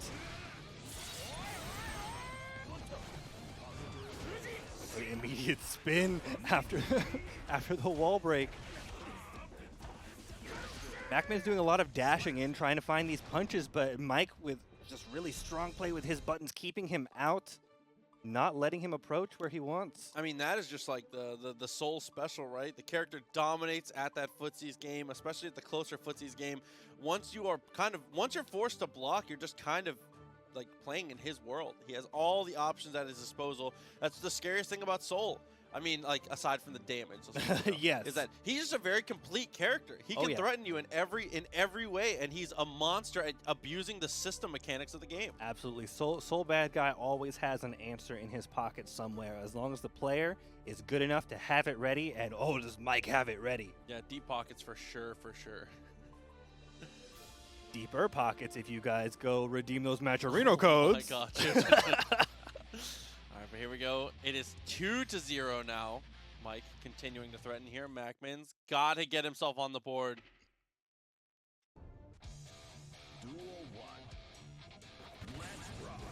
Let's see if we see some adaptation from MacMens. Oh, that was a 5D, a little bit too far to even get blocked. Okay, though, dashes up with the 2P. I mean, that's the button to mash here if you're MacMens, but there is the knockdown. The bandit bringer, rather. MacMens playing really strong in the corner, getting a counter hit, getting burst for his trouble, but he is not afraid to be back to the wall. Yeah, I mean, as Anji, you're a character that can't get bullied by a lot of the cast here, so you're used to that situation, and what a whiff punish, but it's not enough damage. Head RC to continue. Mike is having to hold this blocking low, full risk meter. Not that it matters because one little punch will take him out for this round. Where the giant counter hit appears. Counter punch. Okay, away. Tried to swing with the 5H way too far. Knocks on the door, is able to burst out, but MacMens still in trouble here in the corner. 50 meter almost built up for Mike, but he manages to escape. Oh yeah. Throwing him in the corner, taking the OTG. It doesn't do anything after that. Runs up and throws again. Counter hit. Mike takes it all the way back to mid-screen. A lot of backdashes here, trying to respect the options on Wake Up. He's respecting Wake Up counter pretty heavily too. Oh my god, what a 6P. MacMens. Gotta burst, no, yeah. It's not enough damage. Okay, but he's able to get it with the 2P. Dash up, gets aggressive. MacMens putting himself on the board here, and that was a very doable match. I mean, I think Mike just took a little bit too many risks, and MacMens was just enough in there. Yeah, MacMens really tightening up the spacing and getting a lot of those hits with the 5P and the 2P. Finding the gaps safely, not getting too punished for bad interactions like he was in the previous games. Able to take this game, put one on the board, 2-1. So with the 2-1 though, MacMens still on the chopping block here. Got to be very careful about how they approach this. Mike, reel back the risks a little bit, I would say. I mean, I respect a lot of the DPs. I respect a lot of the Bandit Bringers trying to swing knockout punches. I mean, that is definitely a piece of Soul's gameplay for sure, but maybe a little too often. Oh. Counter hit for his troubles here. Mike taking the corner by running under. Another counter hit right here in the wall. This should be huge. Breaking with the heavy Volcanic Viper. Not quite enough to kill, though. Oh my god. Maybe just take all the risks, Mike. Wow. I changed my mind. I'd like to formally change my opinion. That was betted all on Black. Whiffed Bandit into immediate Volcanic Viper. I mean, if you're going to whiff Bandit Bringer, though, you might as well. I absolutely. Yeah, what whiff punish. And here we go. Again, that run up 2P, 2P, 2P. In the corner, Mac trying to find a good like FD here to get some space. Here comes his little block string, goes for the plus. Mike was ready to jump over and continue his pressure. Not going to find the anti-air. 6P into the corner. Goes for the delayed low, usually a great option here. Butterfly comes out, but he's able to /mash out of it. It tapped him, but did nothing because of the way /slash moved him. Can do that damage here. He's going to spend the meter to have a better situation after the knockdown here, but Mike has max meter. I would not be surprised at all to see Wake Up Super. Nope. Wake Up backdash. Look at this, confirm all the way into the corner, and he's got a super to break the wall of his own. 8, they will get the throw, RC's up. He's gotta burst it. When's he gonna burst? Does he even have the chance? Just barely, so smart, finding the one opportunity in that combo he would have to take another turn. 100 meter for Mac here, but it doesn't matter. Oh my god, the gut punch there, the 6P. Mike is able to lock it. Definitely tears me to shreds every single time. Let's see what he can do against Rat. I mean, he lives somewhere else now, but he is still a Tampa hometown hero in my heart for sure. Absolutely. Once Tampa, always Tampa. Facing off against Rat can be very difficult here. I mean, he is a very well-seasoned Millia player that does very well in a ton of brackets. And that is one of the hard things about his Millia. A lot of these mix-ups look like drops, so an intentional drop combo turns into that vortex you've been waiting for. Whew. Huge value for Rat here. Apotheosis with no help to speak of, just trying to find an opportunity to start his pressure. YRC says no. Immediately goes for the cross-up, gets a hit into the throw. Pretty commanding round for Rat here. Yeah, Lappers, you should try an unexplored character like Faust. Try to go over the DP early on, did not work out from Apotheosis. Got to be careful about how you build your blood gauge up against Millia. She is so mobile. Yeah, I mean, Nagoriyuki's game is very strong against a grounded opponent, so Rat is just hanging out in the air, and Apotheosis needs to find an answer to this. Oh, and the answer has looked like he's attempted 2D a couple, 2H rather, a couple times. He's getting beaten out of the startup. Millia so fast. Look at this huge confirm from Rat. Just barely doesn't kill. Apotheosis with the wake up overdrive. No, it gets blocked. Run up 2K to take that last centimeter of life. Labbers, I was trolling, bro. I appreciate you trying out, Duke. Listen, man, follow your heart. That's all I'm saying. Whatever you think is right, I promise. Apotheosis got to be asking himself, how do you keep this Millia on the ground where you can apply your game plan? So we'll see if Rat continue this momentum here. Apotheosis, like you said, just needs to be more preemptive and decisive about these decisions here. A lot of these buttons he's chosen to swing have been correct, but they've either been in the wrong, slightly mistimed, like a little too slow, or just not not quite correctly spaced, right? Like that far slash at the beginning of the match. That's a decent option, but not against Millia round start. She can just close it out immediately with the 6P. Right, finally he gets him in the corner, but Rat with a good answer ready. Still in the corner. Look at this. Finally, Apotheosis locking Rat down in the corner, starting his pressure here, but Rat is ready to mash out at the right time every time. Not able to get a full extension there, but still the tables have turned here, and here comes the Millia blender in the corner. Now waiting to block the burst there. Is able to get the throw, jumps over and barely makes it over. And now with the PRC forward, Apotheosis. Blood gauge, yeah, absolutely. PRC just to prevent himself from popping there. You gotta respect it. Yeah, that's the third time that Rat has 2K'd after the Beyblade, and it's worked every time. Yeah, I want to see Beyblade an immediate DP, no delay. Just instantaneously go for it. Just see what happens. Absolutely. You got to instill the fear of Nago into this guy, or he is going to continue running his Millia blender, and here he goes into the corner. Throw into disc, too, which is a relatively unsafe option. Okay. Oh, does not take the splat, but Apotheosis doesn't take the forward tech. Age, a little too far, jumps in, it gets the counter hit again. Some of the 5P this time, but oh no, the Fukyo forward is answered. You cannot raw Fukyo. Same thing again. Rat just has some kind of sixth sense for when he can mash. He said, "That's my secret, Cap." I'm always He mashing. said, I'm always. I mean, it is true. I mean, the 2K2D. I mean, if Apotheosis is going to give you enough room to be able to mash like that, you might as well. If he's not putting you in situations to where there's too much threat for you to mash, you might as well just keep pressing. It hasn't stopped working yet, so Absolutely. why would you stop? Why stop? Apotheosis has to pull out some kind of option to stop that, a frame trap or something. You got to hit that 2K before it comes out, or Rat's just going to keep getting out for free. Duel 1. Let's rock.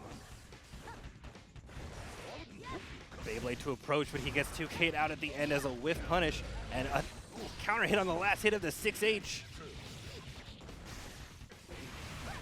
we go, getting caught by the disc wall splat. 6H to break. Does not break with the meter. Wants to hold on to that for a little bit. Okay, far slash connected. Didn't believe and backs off. I don't know if he was trying to bait a burst or what, but you've got to take your damage where you get it. Especially when there's frankly been so few opportunities for him so far. Okay, and again, the 2K, once again, after the Beyblade, and the pop on the block. Not going to get a true punish. Oh, he presses! Oh, that's so rough for Apotheosis. Could be the last round here. He's got to make something happen. He's got to make it happen now. Oh, burst comes through, is able to braid it out. Very nice stuff. All right, there we go. Apotheosis feeling a little better this round. Solid counter hit confirm all the way to the wall from mid-screen, but now here we are again in full screen neutral. He's thinking about what he's doing. He's just kind of sitting there waiting for him to approach.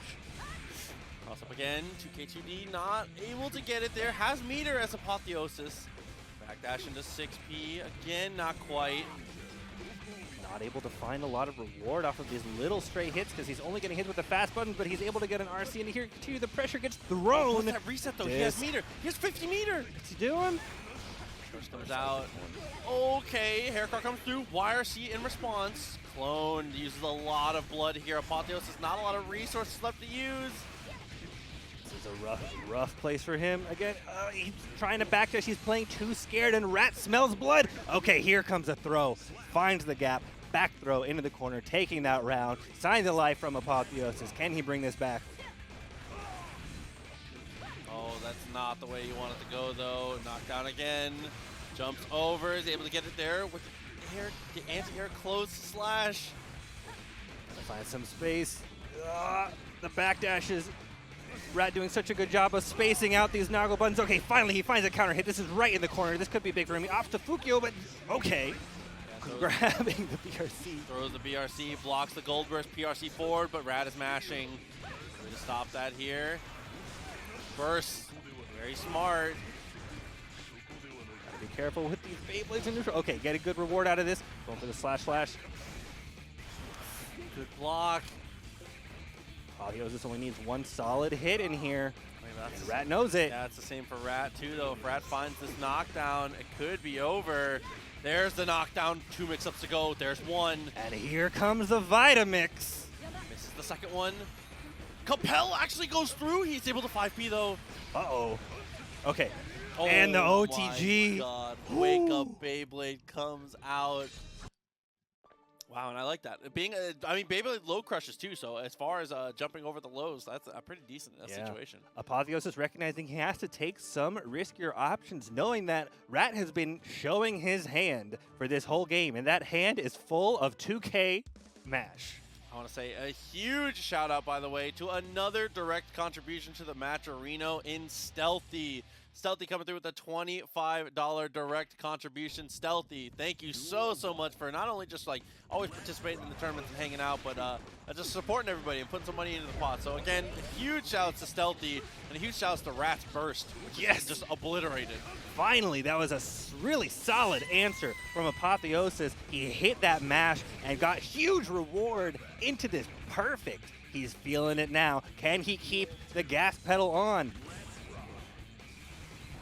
Ooh. Okay. Slow slash, a little bit extra damage there. Extends it, breaks the wall, positive bonus. Stealthy, I see you in chat, man. Appreciate you, seriously. He was trying to use the Beyblade just for positioning into an anti-air, but the spacing isn't quite right, and he's eating a huge punish for this. Taking the disc, wall break again. No way we answer with a perfect, right? That's just how it has to be. Can Rat do it? Oh, yes, he does. Oh my God.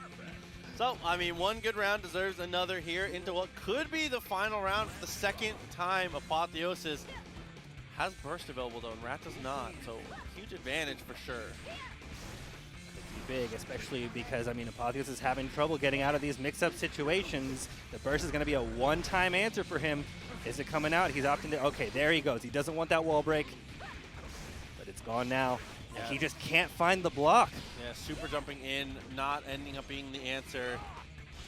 For that JD a little bit. JD again is trying to snipe the instant air dash, but Rat's timings are a little too unpredictable. Uh-oh, grab. Time. Plenty of blood to spend here, getting aggressive. Oh my God, and mashes on Beyblade again. Once again. We really have only seen Apotheosis answer that one time. Okay, solid, huge reward. Goes for the command grab and he has burst again. What? He got burst? He has burst again. He does double Beyblade to low crush. What an answer! Woo. Every single time he goes for that spin, Rat is mashing, and like for good reason. It worked every single time. This time Apotheosis says, "Do it again." Do it again. He's ready for it. Apotheosis has got to be on the edge of his seat right Justin now. Just threw his pad out. We're going to have a small delay. I think Justin just threw his pad out the window. Oh my God. He's got to pick up his chair. Got to go grab his pad. Yeah, it's just his room is on fire. Just destroying everything. Yeah. 2-2. Can he keep it up? Rat has been dominating everything so far, and Apotheosis has just managed to crawl back in, and they haven't been blowouts. It's just been by the skin of his teeth every time. Absolutely. I mean, he's getting a lot of mouths because, like, Rat is getting a lot of great guesses and good pressure, but he needs so many of them to take the round. Apotheosis only needs a couple. If he can just find them. On a good touch, Apotheosis only needs to be right twice, like you said. It doesn't take much for Nagoriyuki to close these matches out. He's backdashing a lot more often now. Rat getting clever with some of these ambiguous. Oh, that completely whiffs. All right, back to neutral. Got to be careful. Still a bit of blood meter available. YRC double overheads, able to deal with it, but the throw comes Throw through. disc. Heavy disc, YRC, smart stuff. He's faking the bite now. He went for bite so many times. He's starting to get a little more aggressive, starting to lean into the lows here. But And there's the real bite. And then he falls through the bite. You can chip him here. Spend that meter. Yeah. Absolutely. He can just spend everything to make sure he never gets a chance. And Rat is now on the ropes. He's really turned this around. All right, throw again. Not going for the disc this time going for the OTG cross-up mix-up. Getting strong reward once again. Cross-up all the way in the corner, goes again, double cross-up. Here we go. Apotheosis in trouble here. I mean, this is definitely a go next scenario. It looks like here Apotheosis could find the hit and could bring this back. But it's not looking likely, especially not with the RC. Absolutely, just send it to the next one. The final round. Another perfect. Here we go. Last round situation. Who's going to pull it out? This is looking a lot closer than it did about 5 minutes ago. Throw. Back throw. Rat had to give up his pressure to retake the corner. I don't know if that was an intentional back throw or a mistake. Oh, he tried to use Beyblade to low crush there. It didn't work out. 5K is not the button you want to punish there. No reward off of that successful backdash. Apotheosis is back in the corner now. He needs to find something. RC bad moon. Oh my god, just Moon as his air-to-air answer. Gets him with a fake disc. Crosses up. Oh no. One more touch and that will That's it. do it. Rat is able to secure it there off the disc. The late cross-up. And just threw too many looks at Apotheosis. Just on Heaven, the Nagoriyuki versus the Axel. This is a really weird matchup here, I think. Axel does a pretty decent job of keeping Nagoriyuki out. I mean, using rents and things like that. But if Testyourluck has access to blood, Clone is the bane of the existence of this matchup. This matchup used to be, I think, Axel favored, but now with the way that Nagoriyuki Clone works, being arguably the best projectile in the game, if he throws one clone and Fukio's behind it, Axel is forced to just kind of hold whatever comes next. Absolutely, we see it here. Testyourluck in the corner. Oh, he jumps over now. Def Heaven kind of turning it around over here, putting on the pressure, catching the backdash with the 6H to a solid confirming the mix-up here, but Testyourluck with the throw, retaking the corner. Here comes his pressure. These backwards Fukios trying to look for a little bit of a whiff punish here. Okay, a little delay.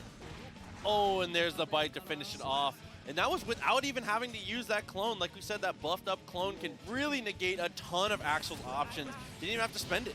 Yeah, he's keeping that option in his pocket for now. There There it is. And that is the hardest part of this matchup, is that Nagoriyuki can do that at any time and just negate whatever Axel thinks he's trying to do. Absolutely. And he, in that situation, he did that into the command grab, which means he got in for no cost to himself, able to reset his meter. He's burning a lot of blood right now to keep this pressure going, though. Here he is full screen at the very top of his blood.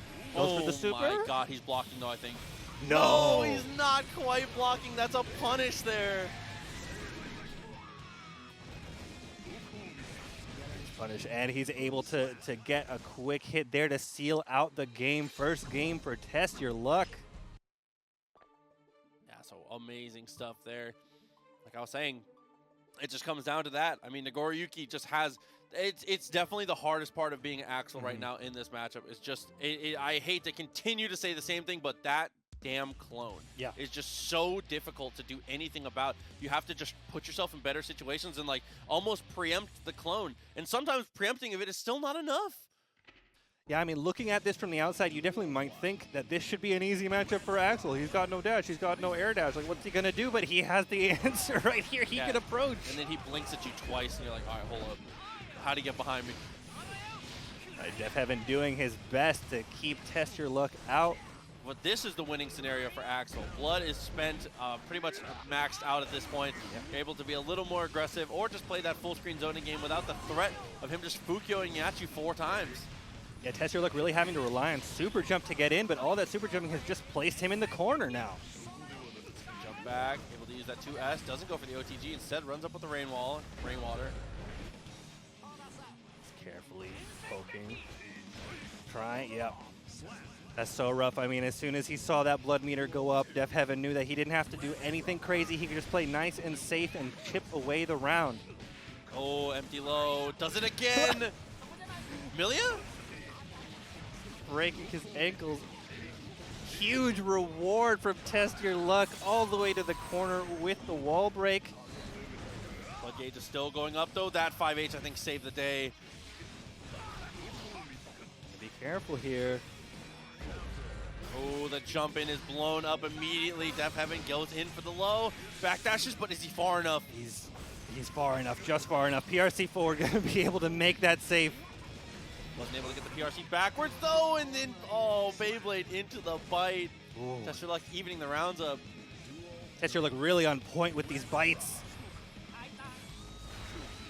Def Heaven punishing that clone, not letting him get the reward for that, not letting him approach, but he does it again into the 6B counter hit all the way to the corner. Rainwater forcing him out. Beyblade, jab, jab. Testyourluck pushing all the way in. Def Heaven looking for the jump, gets a counter hit. 2K2D. RC's to continue this. Yeah, snail into the JK, just pushes him even farther away. Maintaining yourself a ton of space here. Rainwater just to escape.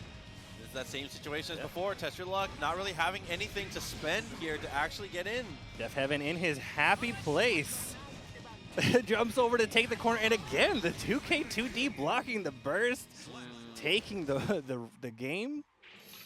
Yeah, I mean, a lot of this comes down to Testyourluck spending the blood so early. I mean, that has just been his style for a long time. He likes to get the blood early, try and win the round immediately, and then worst case, if the round isn't won, he goes into footsies with an incredible with the incredible toolkit that Nagoriyuki has when he's at high blood. But how do you do that against Axel? But yeah, I was gonna say if Axel survives that first initial onslaught and then pushes you to full screen, it just becomes way more difficult. It's definitely not over. Testyourluck can still make him block normals, can still Fukio forward, can still gain some advantages here, but needs to be a little more careful, I think, about that first burst of spending blood. Absolutely. Def Heaven is getting a lot of reward when he's in that situation where Testyourluck has to open with super jumps, but this time he approaches with the clone into the grab, corner pressure, keeping it going, spending it all right now. Oh, he's a centimeter from popping. Look at that incredible meter management from Testyourluck. He knows his exact limits. Getting the command grab though. 2H OTG, and then just delays. Yup, 6K, very smart. Playing it nice and slow here. Testyourluck, be more careful about Fukios. Nice just block, which is a great answer to Axel, but there's the burst. You have to make your way in one more time. Keeping him out, and he just goes for the backdash. Hitting him on the ground. Testyourluck with all of that meter completely unspent. Day. Beyblade came out, tried to go for the jump, pushed away, pushed pretty decently away here, and if Def Heaven can get out of the corner, it's looking like another one of those rounds here. Solid Fukio getting through that 5P. He gets in there, whiffed bite into grab. Yeah, wakes up with a grab of his own, is not willing to give up the situation here, breaks the wall with a 6H. Testyourluck, huge advantage in this game. Like just trying to swing, but gets counter hit like 3 times for it.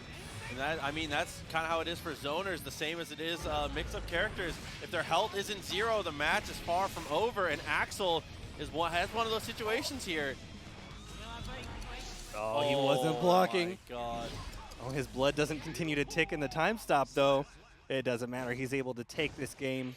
Yeah, Def Heaven tried to throw himself the alley-oop, but unfortunately didn't hit him with a hard enough move to send him far enough to actually get that. You've got to land bomber. If you're going to go for hits on one side and swap to the other, it needs to be something like a bomber to be able to actually reasonably set yourself up to catch that. So as we continue through in this top 8, Def Heaven 2-1. Testyourluck, who has been winning or a threat to win the last like months worth of tournaments, might be sent to losers bracket way earlier than we'd expect. Oh, not if he has anything to say about it. Immediately clone, bite, and a second bite. K2D found the command throw though. 2H OTG instead runs up. That is going to be a whip punish. Super. Absolutely. Rainwater does not send you far enough. Uses clone to get in, finds the hit, and just a Beyblade gonna take that round for Testyourluck. That sudden and immediate aggression in that round really catching Def Heaven off guard. Here we go. This is more like what DevHeaven wants to see. Yep, 5P, great anti-air. Doesn't get a reward for it, but the positioning is all that matters. Damage is not necessarily the most important thing here. And that triple Fukyo, he's going to pop. Testyourluck bets it all, and it does not work out. And Axel is one of the, if not the best character at punishing that pop because he can just command grab you from anywhere. The long grab gives you all the time to bleed out. One little chip will take it, but not if DevHeaven has anything to say about it. He actually, I think, lost this. I think he dies off of this touch. There's the super Testyourluck. How does he do it? Whew. Oh my God, was in a situation where he certainly was going to pop, and he said, if I'm going down, you're going down with me. Fukyo's again, command grabs again. Absolutely no fear. Sometimes he took that big gamble and it completely paid off. That really did look like it was going to be DevHeaven's set right then and right there, and Testyourluck tested his luck. That's part of the high-level mix-up too, is if you're in a situation where Nagoriyuki looks like he's 100,000%, nothing can stop it going to blood pop, the first thing that goes off, the first two brain cells that connect for you is, all I have to do is live until he pops. And that's what you start blocking. That's when the bite comes through. So smart.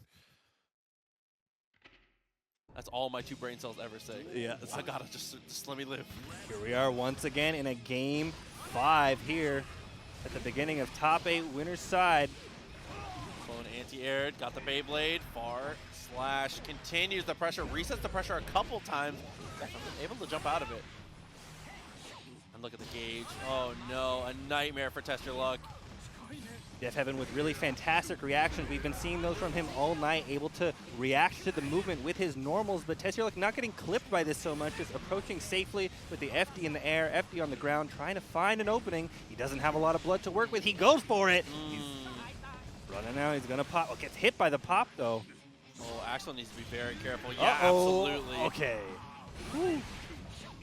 Oh, and then trying to get super aggressive at the end, is able to answer it immediately with the 2K. I love that from DevHeaven. DevHeaven was ready this time. He wasn't going to fall for that. He got a little too defensive that other game. He knows the answer is that sometimes you got to press those buttons, even if it's scary. Definitely a be brave for mother mentality you have to have in this game if you're going to play a zoner. Testyourluck once again trying to find the entry. DevHeaven is swapping for the corner.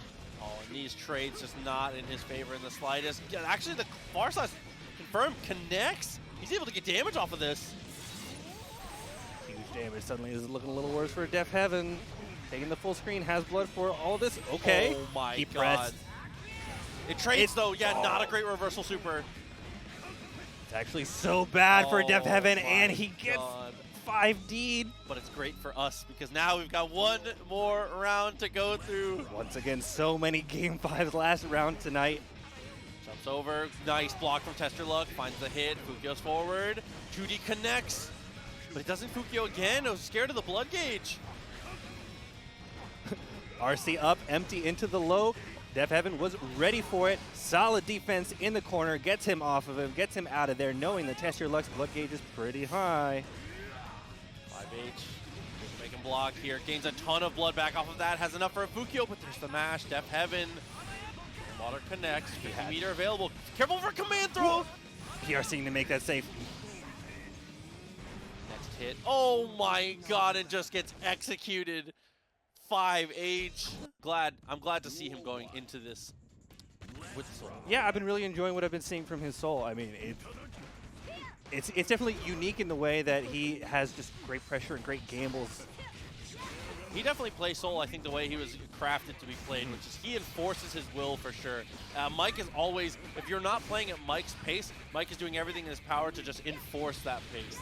Rat, but not so far. Yeah, not really having much of it so far. Is able to go for the dash over, gets him on the same side, and that touch, that's enough to kill. And immediately a perfect from Rat. Rat having such good mix-ups, they're really ambiguous, just able to get that chip all the way to the corner for the perfect. Mike needs to get some defense here. Solid 6P denying that bandit, taking the turn back.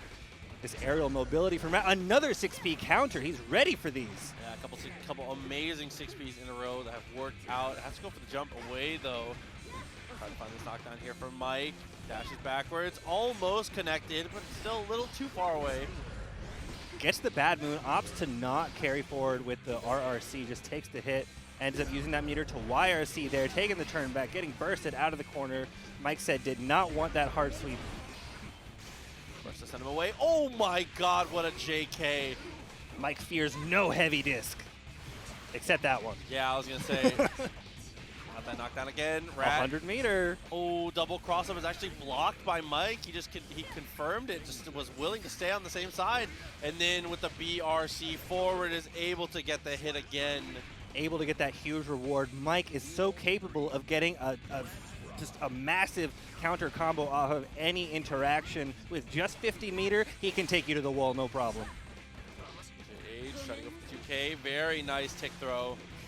Jumps over. That, I feel like, is the Millia mix-up with the highest percentage of hitting is just the lazy jump over.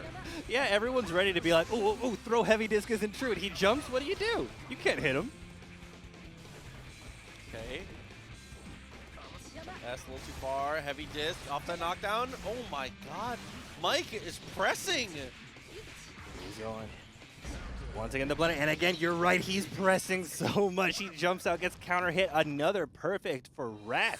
I mean, I respect that from Mike, because if you're going to go for aggressive defensive options, I think the earlier the better, so that people have that in their mental stack for the rest of the set, right?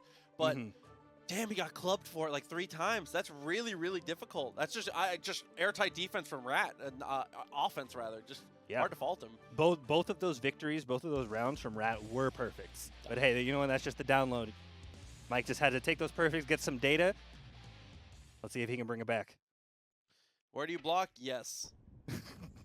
I mean, that's really that's the solution you've got when it comes to Millia. A lot of these are pure. Unless you are a Millia yourself, a lot of these situations are ones that that sometimes the Millia doesn't even know. They just know, like, okay, if I do this, it sometimes lands here, sometimes lands there. It's like one frame type of decision. Yeah. Notice that Rat opting to not necessarily take the full payout off of some of these interactions, just going for another mix-up instead. It didn't really work out for him, though, with Mike taking a lot of, giving out a lot of damage in the corner. Ending that Gatling with no special, just taking a pause. Counter hit, 6H hair car.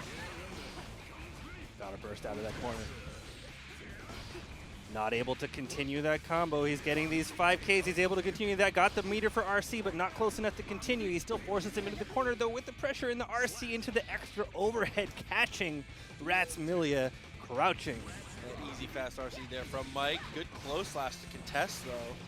Like a lot from Rat as he tries to, another one of those situations where he drops the combo with intentions of the reset, but Mike converting off a 6P. These fat plus frames solid. 6P from Rat, forcing him to back off. Taking his turn here with the heavy disc. Mike ready to jump out. The Bandit RC blocking the burst and continuing into the corner here. Yeah, tried a 2H a couple times in a row. None of them were able to connect. Mike breaks the wall and is looking to even the set count up, but that's an amazing burst bait with no punish. Didn't actually stop him from the DP. Rat's got to find something here. Walk. Oh my god. Mike. No way does he just walk up. Walk up close slash. I mean, it looked like Rat was probably expecting there was a walk up throw. I mean, everyone expects a throw after that walk up. He was jumping, being like, oh yeah, time for the punish. No. He hit him with the Gotenks walk. My god. So strong there from Mike. The confidence to come in with that 1-to-1. Answering back after, like you said, double perfects from Rat. So I'm saying we've seen Mike come back from worse situations than this. One hit Bandit revolver, press to the corner already. K2D bursts immediately for positioning here. So both of them are going to spend their burst for momentum, but Rat gets the better of it. Taking the turn. Oh, getting anti-air. That Soul has such good anti-air options and is able to convert all the way to the wall. Definitely breaking with that super to take that advantage with the hard knockdown. And with the overhead, only a single hit lands into the wild throw.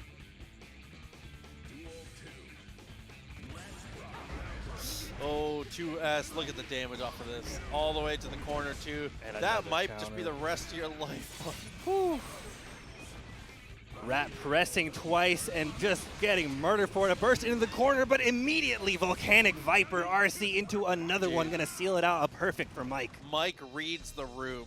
It's so aggressive, so fast-paced. Rat knows he wants to burst there and is in a really bad life deficit. Rat, already a player who likes to push a lot of buttons, recognizes that he's going to have to get the clean hit or he's never going to make it back into this game.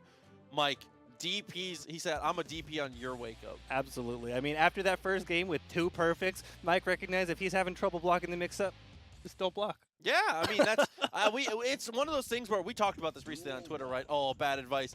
In Guilty Gear, the answer a lot of the times is like, okay, well, if you're having trouble dealing with this, stop putting yourself in situations to have to deal with it. Like, just block it or don't block it is good advice. You just got to read a little farther into it. Just don't get mixed, bro, and it's working out for him here, taking his turn. The 6H, uh-oh, getting counter hit by Millia, having to burst. A lot of the times, Mike is forced to block. Mike is not being able to block all these things, not being able to deal with them. His most effective strategy to get out of it is to never get locked down enough to have to block it. He's always on offense.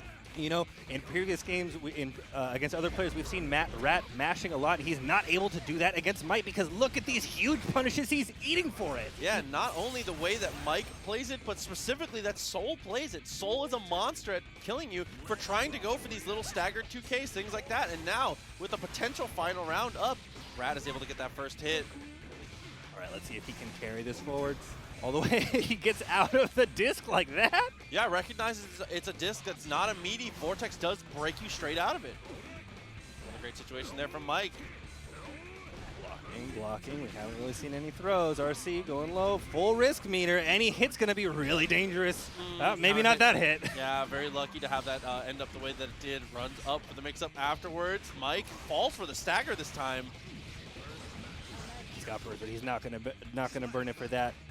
Really nice 2K into 2K from Rat. Yeah, Rat has to win this game, send it to that game 5. Mike going to close it out here. Both players are going to have bursts. But trades are usually in Soul's favor. Both players backing up. Just run up and throw. H-disc goes for the button this time. Burst out of it there. Gets aggressive afterwards. Knows he has plus frames there, but there's the punish from Rat. So smart. Rat knows exactly when he can 2K. He's so smart with the mashing. Backdash, low slash, nothing afterwards. On this next block string, he's going to get 50 meter for a mix-up here, but oh my god. Yeah, I was going to say has to burst, might not get to see another mix-up. Right, for H-disc, Mike jumping out, whiffs, no big punish, that trades, and again, trades definitely in Mike's favor in that situation. Gosh, up close, heavy, does not get anything for it.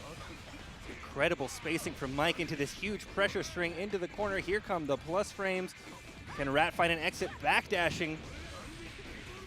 Oh, does it go for the reset instead? He continues the pressure there, and the close slash will close it 3-1 in favor of Mike Saftig. Excited to see this. I mean, we saw some really fantastic adaptation from Apotheosis in that winner set that he lost versus Matt, but he doesn't need any of that. Immediately starting with a fat counter hit into this corner pressure. Great mash from MacMens, though, getting out of it. Yeah, Apotheosis, Nagoriyuki is one of the hardest characters, if not the hardest character, to contest at round start there. But MacMens, not looking to turn in the slightest, breaks the wall with the Fujin, comes out of this with a life lead. But here comes Apotheosis with the meter lead, able to, again, continuing his pressure. He's got plenty of room. Burst it out of that. Dash up, nice block. For the opening, playing safe, going for the jump D, not finding anything there. Backdash, he PRCs to get away from whatever he was going to follow that up with. Here comes an RC into the corner. Oh, trying to go for the unstick, it looked like. Backdash to 6H. Couple good situations in a row, but couldn't close them. Has burst now. Apotheosis, expect burst if he gets hit with anything. Yep. He's got a... Here we go. This slow, reactive play working fantastic for Apotheosis. He was we've seen a lot of him in previous sets trying to control the air with that jump D and control the ground with his S and H. It wasn't working out before, but it worked out great there, and he takes that round, continuing the pressure here. It's a 6 feet to try and stop the backdash there, but MacMens is able to get it off. Air-to-airs in a row. Good press from MacMens again. Swinging in all the right places. And, oh my god, 6P into Fujin. Already starting an Apotheosis. I don't even know if he knows he's invited.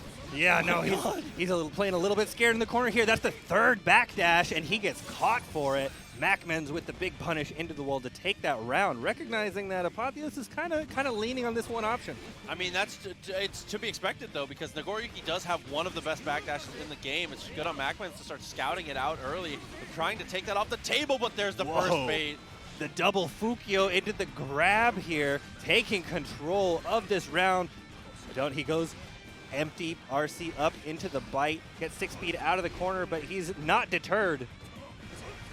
Yep, continues with the Beyblade there. 5P answers that into the DP, is gonna get the kill. Apotheosis taking the first game, and I love that. When he lands the bite, he has 0 blood meter built up, and he has 0 bar of his own. That's the time to go in. Oh yeah, that's huge. That's basically win condition right there for Nagoriyuki. Yeah, I mean, at that point, there's just nothing that Anji can really do to fight that out. Well, let's see if we see what adjustment will MacMens make. Yeah, I mean, a lot of it comes down to just being able to use the... I think using twirl, using spin is very important in this matchup when you can find the space to do it. It's so difficult against Nagoriyuki to ever find yourself in a good position to use that twirl, because all the ranges that it's effective, Nagoriyuki, that's exactly where he's trying to put you at all times. But here we go with some butterfly pressure. Solid tech from Apotheosis, resetting the situation there. Just blocks from MacMens. Not able to do anything with it, and there's yet another bite. Apotheosis is getting so much value out of these mix-ups into that command grab. Easy whiff punish there. Too much damage off it, though. I love that just block to keep the threat close, but there's the RC. Apotheosis, just enough to kill. Absolutely. I mean, if anyone can kill off of that, it's Nagoriyuki with that huge damage output. Solid punch mash from MacMens. He's definitely ready to stop these Fukio approaches when he's aware of it. Yeah, if you're gonna mash as Anji, 2P is the button for sure, but there's the DP. You cannot throw the fan against Nagoriyuki. Finally, we're seeing some of this. Apotheosis is recognizing when his opponent wants to mash and knowing how to punish, but he pops mid-screen here. MacMens with a huge punish into the... No splat! Hold on. IRC. It's not a good chance. All of a sudden, it's kind of a good chance. He drops the combo. Oh. Apotheosis had it. He actually was in the position to come back, but MacMens, cool and collected, mashes on his wake up. Yep. So smart. Heat of the moment. Anything can happen. Nice patience from Apotheosis, recognizing the jump there. Starting his turn. Finally, MacMens getting out of that grab, getting a punish. Apotheosis got a burst. Oh, 6P, he delays himself to stay in the air just a little too long. And these trades not in MacMens' favor here, kind of running out of time on these. MacMens starting to approach from the air now, punishing these middle buttons from Apotheosis. He's got him in the corner. RC forward, continuing the button pressure. That's plus projectile. Counter hit. Just has to go in the low. He's not able to convert that into anything. Oh no, the throw whiff. RC forward. I think it's just enough. No, not able to get the wall bounce there, but he's able to hit him with the quick little butterfly. MacMens really getting a lock on Apotheosis' bite habits there. That was twice in that round where he recognized it was coming and got the backdash into a punish. So with it 1-1 again, evening it up. Apotheosis got to be the one to make the adjustments here. Apotheosis goes for a lot of I would say that a lot of the things he goes for are unconventional, not necessarily in his mix-up game, but in neutral. Like if you see the way he jumps and the types of decisions he makes, he is like Apotheosis lives and dies by the soul read, and I respect that. Yeah, he's playing a way different air game than we see from a lot of other Nagoriyukis. But not at the moment, because as he's here trying to fight his way out of the corner, gets a little hit, but gets tagged by the butterfly, gets burst back into the corner. GK over, 2K2D, 6H, Fukio forward, there's the bite, party time. Another one. He went for the super, he tried to go for the counter, but he bites it. Oh my god, he bit the counter super. Solid awareness from Apotheosis, knowing that that counter was on the table, making that command grab such a more attractive option. He's able to carry this to the corner to take the round.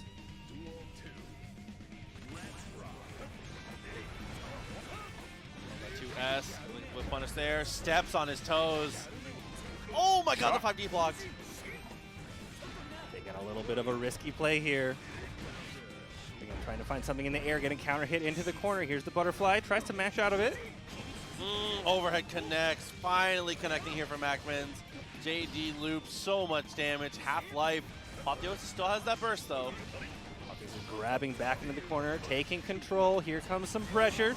Got to burst out of that. I love that burst, actually. Just prevents him from going for the RC and lowering his blood gauge anymore. Apotheosis knows where you want to go, Mac. He's got all the meter to burn on these mix. Goes for the tap dust, gets a hit, not able to do anything with it. He's going to look for chip, and instead, just Fukio's up in 5 keys, 2-1.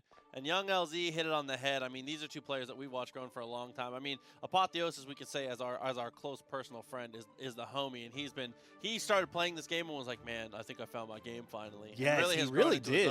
And MacMens has been climbing the pagoda since day one, grinding it out as Anji. These two, I'm definitely like a, not necessarily a proud parent, but like a relative. Like, wow. Yeah, I have so much respect for when players pick these characters who are not necessarily seen as the top characters. Of course, now Nago is top tier, but back in the day, he was not. But here we see Apotheosis with some incredible growth. Cashed out of the Fujin. Nice trade. Oh, and 5P counter hit. But he doesn't believe in his hit, and MacMens blows him up for it. MacMens not able to find the grab. Apotheosis seeing that, taking his turn, using the burst aggressively, keeping him in the corner again with just a normal grab. It's a slash PRC bite. Gonna hit off of it though. It's gonna look for chip, it looks like. Has meter. Absolutely every special move in the book, but no, he's not gonna continue on the road for the chip. MacMens gotta carry this all the way. He cannot get hit with a single thing. Oh, no. That's something you gotta do as a Nagoriyuki. No meter on your opponent, no burst, a pixel of life left. I'm gonna spend every single cent of my meter, my blood gauge, everything, just blow you out with the special move. There we go, Mac taking him all the way to the corner, not gonna take the break, wants to get this Oki situation, goes for the dust, but gets mashed out with the 2K. Gonna go and look at this micro spacing from Mac with the little walk back. Straight into super, breaks the wall, still alive though. 50 meter available for Apotheosis. Gonna wake up just with a throw into the RC. Trying to bait the burst though, MacMens not gonna give it to him, uses the YRC instead. Whoa. Apotheosis preemptively covering the ground with these slashes, but MacMens approaching from the air. Apotheosis not really playing reactively, kind of playing more preemptively, and it's not really working out for him in that situation specifically. Love that burst, again, bursting out, so there's no way for him to replenish all that blood that he just spent on the mix-up. Jumped in, got the hit, knocked down into the butterfly, and oh my god, Apotheosis mashing there. Getting hit, he's got to burst out of this. Super jumping all the way to the other side. YRC. Low blue beat, and he pops. Oh my god, and this game, not quite over actually. Pixel of life left, blocked, anything will be the end, and there's the 2P. That round was won on defensive bursts and YRCs from MacMens to stop Nagoriyuki from being able to manage his own blood. The unique thing about Nagoriyuki's mechanic is that he can spend his meter, he can spend his stuff to actually gain the blood meter back, but he has to interact with you to actually lower it. So if you can bait him into doing a ton of stuff that gains a ton of blood, and then use one of these defensive mechanics to push him back out, he has no way to regulate himself. That was incredible. Absolutely, and in a game as offensive in Strive, that means that games are won and lost on defense. Let's see how that defense holds up in this another Game 5. Yeah, but the burst comes out from MacMens. Both of them walking up a little bit. Okay, Fujin from that distance. A careful poke game here. Again, the Nago backdashing. Got him in the corner, gonna RC to continue this pressure. MacMens just carefully blocking. Not scared of the bite right now. Now it's the approach. Oh, trade is dangerous there. Nice jumping from MacMens. Gets the burst out of Apotheosis. MacMens recognizing he's getting so much mileage out of these jump-ins as Apotheosis doesn't seem to be able to consistently anti-air him, and look at this huge reward all off of that single jump-in. Not able to get the wall break. Catching backdash with the low, the throw. He's got a PRC to make the throw safe. Fukio's out of the corner twice. Oh, actually able to escape, but there is the whiff punish now. MacMens is on set point. Apotheosis gotta find that one more touch. DP round start. MacMens able to block it. Is putting on the offense, but he's taking some risky plays, and MacMens is ready to mash out. He chases down the backdash, tapping him with the tap dust. Bad situation for Apotheosis all the way in the corner. Plenty of meter on Max, and to continue this pressure. Nice, knowing that that is not true from that distance. The butterfly is not real. It's a close slash there. Tapping that FD to escape. No burst. There it is. He knows he has to do it there. Swinging, trying again. MacMens getting so much miles out of these jump-ins because Apotheosis is committing to these ground normals. Finally, he goes for an anti-air. 2H, gotta be a little more cognizant and set yourself up for your 6P. That buff Nagoriyuki 6P is a great anti-air. Scary situation for Apotheosis. He is in the corner, plenty of meter. He goes for the low. Oh my god, MacMens on the fast RC. The overhead had been hitting so much. And Apotheosis in the end is a little too worried about that final overhead. She still got it. Oh, absolutely. Don't get me wrong. I think she's still a great character, but you're right that people have been kind of leaving Mei for the Ram, for the Nago. But we still see Mei's doing plenty of work as she fights her way out of the corner right now. Oh, that was a counter hit with the DP after the just block on that H. That's one of the scary things about this matchup for Leo, though, is Leo is a character that has to go for a lot of reversals. Mei is arguably the highest damage character in the game, so you have to be so careful about how you go for your reversals, because if she catches you out, she will just delete you in one touch. But that's not going to matter too much if MFCR can continue to play this well. Yeah, he's just not going to let her get to that point. Oh, but here we go. Hitting that 2K. Oh my god, that counter hit shook the heavens. Big trade. Kuutochi just swinging over here, trying to say, oh, approach me, and here we go. Here's that counter hit that we're talking about. RC to carry this forward. The beach ball there. Looking for the 2K. Fireball connects. Got the knockdown. Back turn secured. Kuutochi able to mash out of that. No counter from MFCR. 1-1 in this game. Oh my god, runs up, able to get the throw. And here comes the pressure. All right, nice little mash out from MFCR trying to get something started here. Gotta burst force him. Oh, drop block came out, but it's not enough to answer. DP comes through in the end. And Mei swings out of the BRC, of course. Here's the big bouncy combo. It's keeping the corner with this, and here comes the plus frames. Oh no! Kuutochi ready for the counter, throws back into the corner, and here's the big combo throw. All break, no meter. Oh, pixel of life left. MFCR has access to 50 meter and burst. Goes for the cross up there. YRC bursts in response. It's not enough though. Oh my god, and the up dolphin to beat the fireball? Just straight over the fireball. What a great option from Kuutochi taking this first game. He knew exactly what was going to happen. So buy my art, Kuutochi. I love that name. I appreciate it. I gotta plug it as often as possible. Please support your artist. Absolutely. I mean, with reads like that, maybe you can paint too. I need that. Open commissions, I'm coming through. 1-0 here. So look at so strong on the Mei. I mean, MFCR has plenty of experience in the matchup here, and like we said, is one of the strongest Leo players that we've got.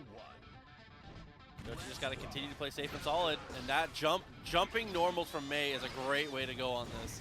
Yeah, Kuutochi with this trying to play safe over here with retreating and big buttons. He gets caught once, has to burst to continue to control this space. Counter hit from MFCR, carrying this forward with the super. Is that close enough to wall break? It is. So bad situation here for Kuutochi. Block that. Plus frames come out. Plus frames not enough though. MFCR taking the first round in a hurry. Aggressive options there. He didn't get counter hit by that anchor once, but gets counter hit by the dolphin. Here comes the throw. Delay, 2K2D, beach balls, turnstile, DP's out of it, said no more turns. Interesting pause from MFCR, almost like faking a counter, just waits and then continues the hits over here. Reversal, oh, no, of counter. Course. Absolutely, into the super, put him through the wall. genius from MFCR, knew exactly what was going to happen, and here he can go continuing his pressure, slowly trying to stagger, finding a counter hit here, continue with the RRC, got to burst out of that. And then say with the chest, the 6P, able to anti-air, puts him on the dirt. MFCR 1-1. Commanding response. Yeah, evening the set count up in a hurry. It was like he recognized everything that Kuutochi was doing from that first game and was able to adapt really fast.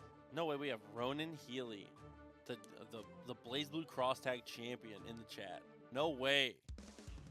I love you, buddy.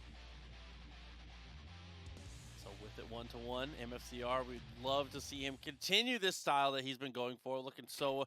And as I say it, Ronan Healy said, let me give back. Oh, Giving out the gifted tier 1. Ronan, you know I love you, homie. Hope you've been doing well. I know streams have been doing decent. Ooh. Bunch of Dolphins into whiff punishes, gold burst from Kuutochi. Trying to find some pressure here, getting a hit, RCing to continue this pressure. Why not? You've got all this meter. Backdash getting caught by MFCR though as he takes his turn. RC to continue catching with the cross up and just keeping this pressure. Another cross up. Kuutochi not ready to react. Oh, but that is going to happen every single time. You know that parry can come through. Turns back to the front side stance, but it doesn't work out. Safe and careful backdash and getting caught by the Dolphin. RC to make that safe. Oh, nice throw.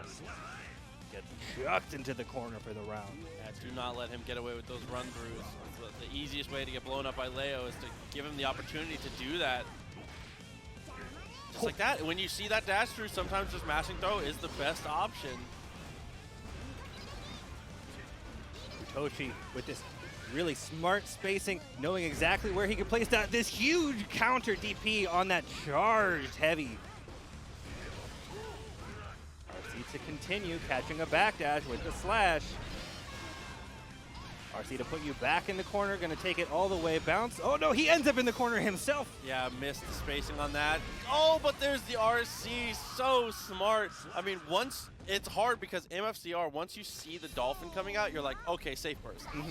That's really, really difficult there, but the timing on the RC from the Mei is just too tight. Yeah, gosh, you just feel your heart sink when you know you hit that burst and you see the RC pause and Leo's over there T-posing, ready to do it. You're like, hold up.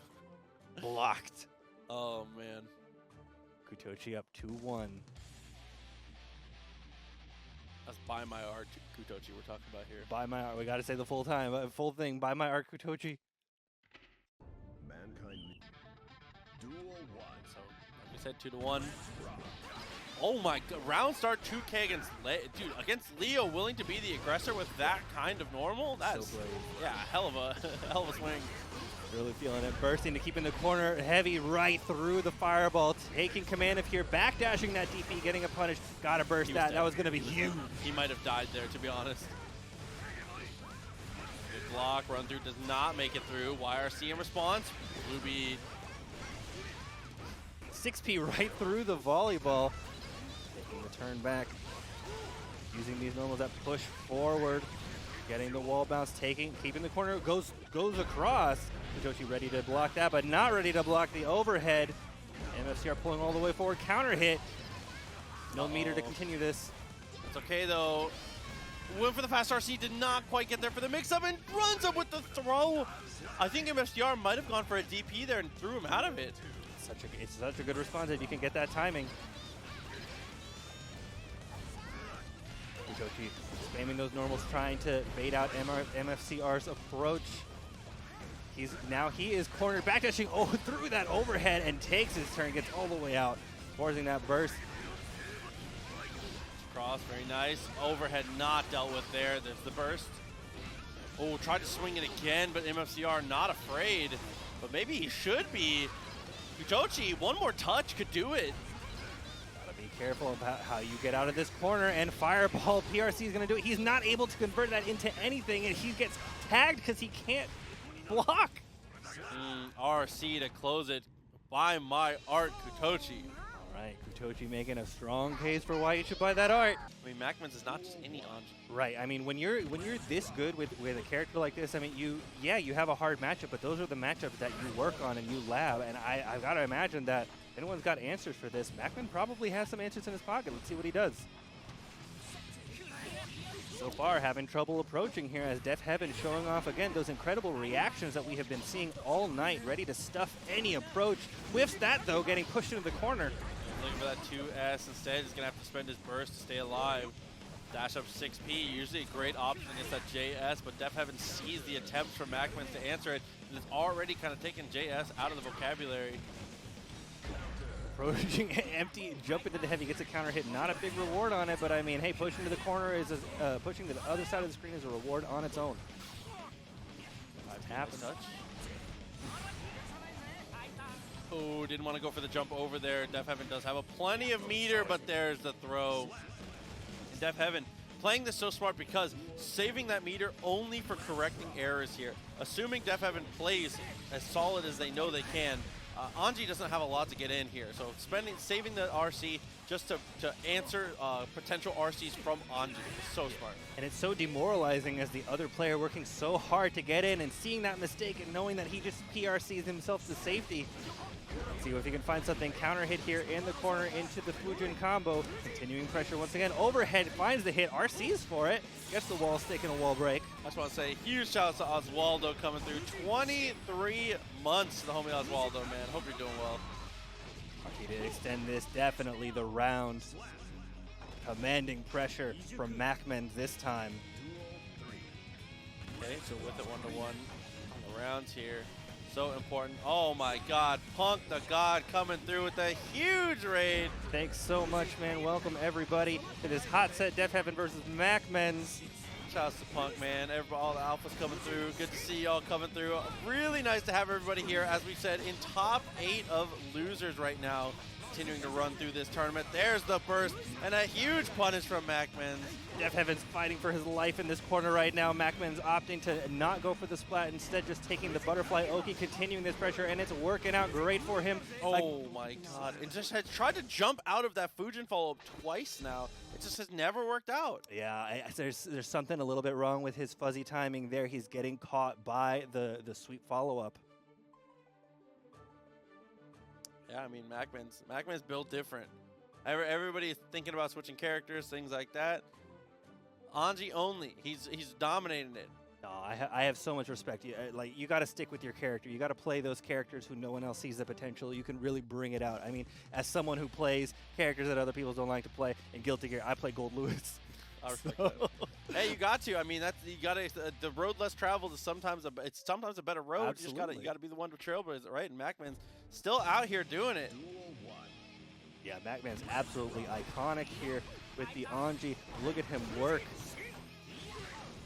He slowly finds his approach. Carefully gets grabbed out of the spin as he tried to spin through a normal. There he gets it that time. He's able to just get a little bit of distance. The distance is the reward for Mac right now.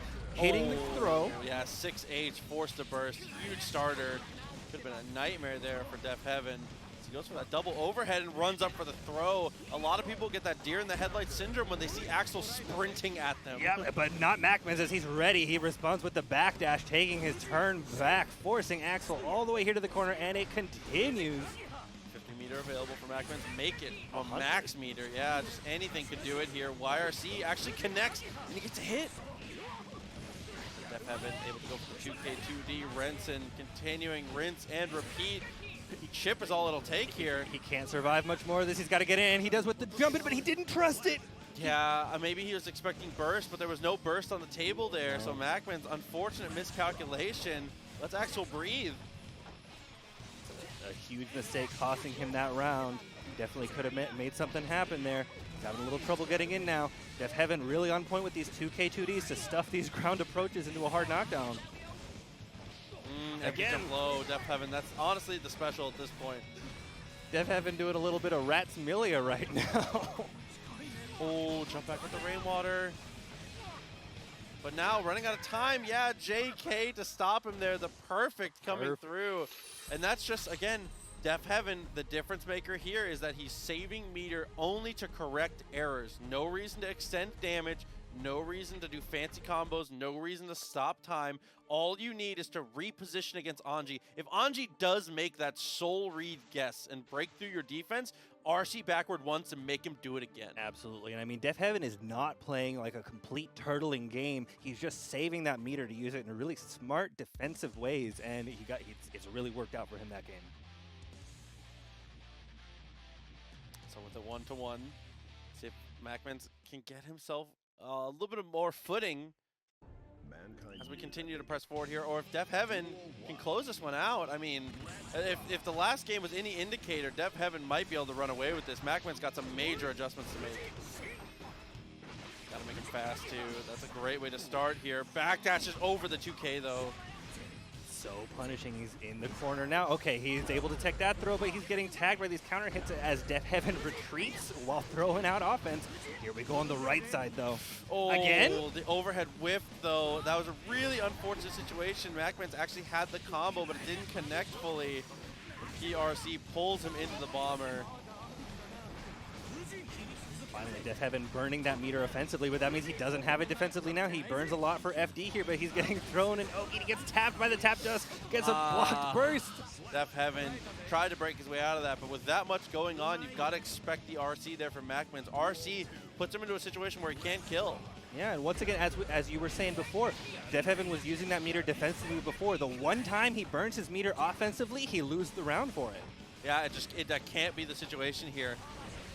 Oh, and 6P, MacMens starting to feel himself a little bit here on these anti-airs. Def Heaven on point with these throws back into the corner, taking his space. He knows exactly where the gap is.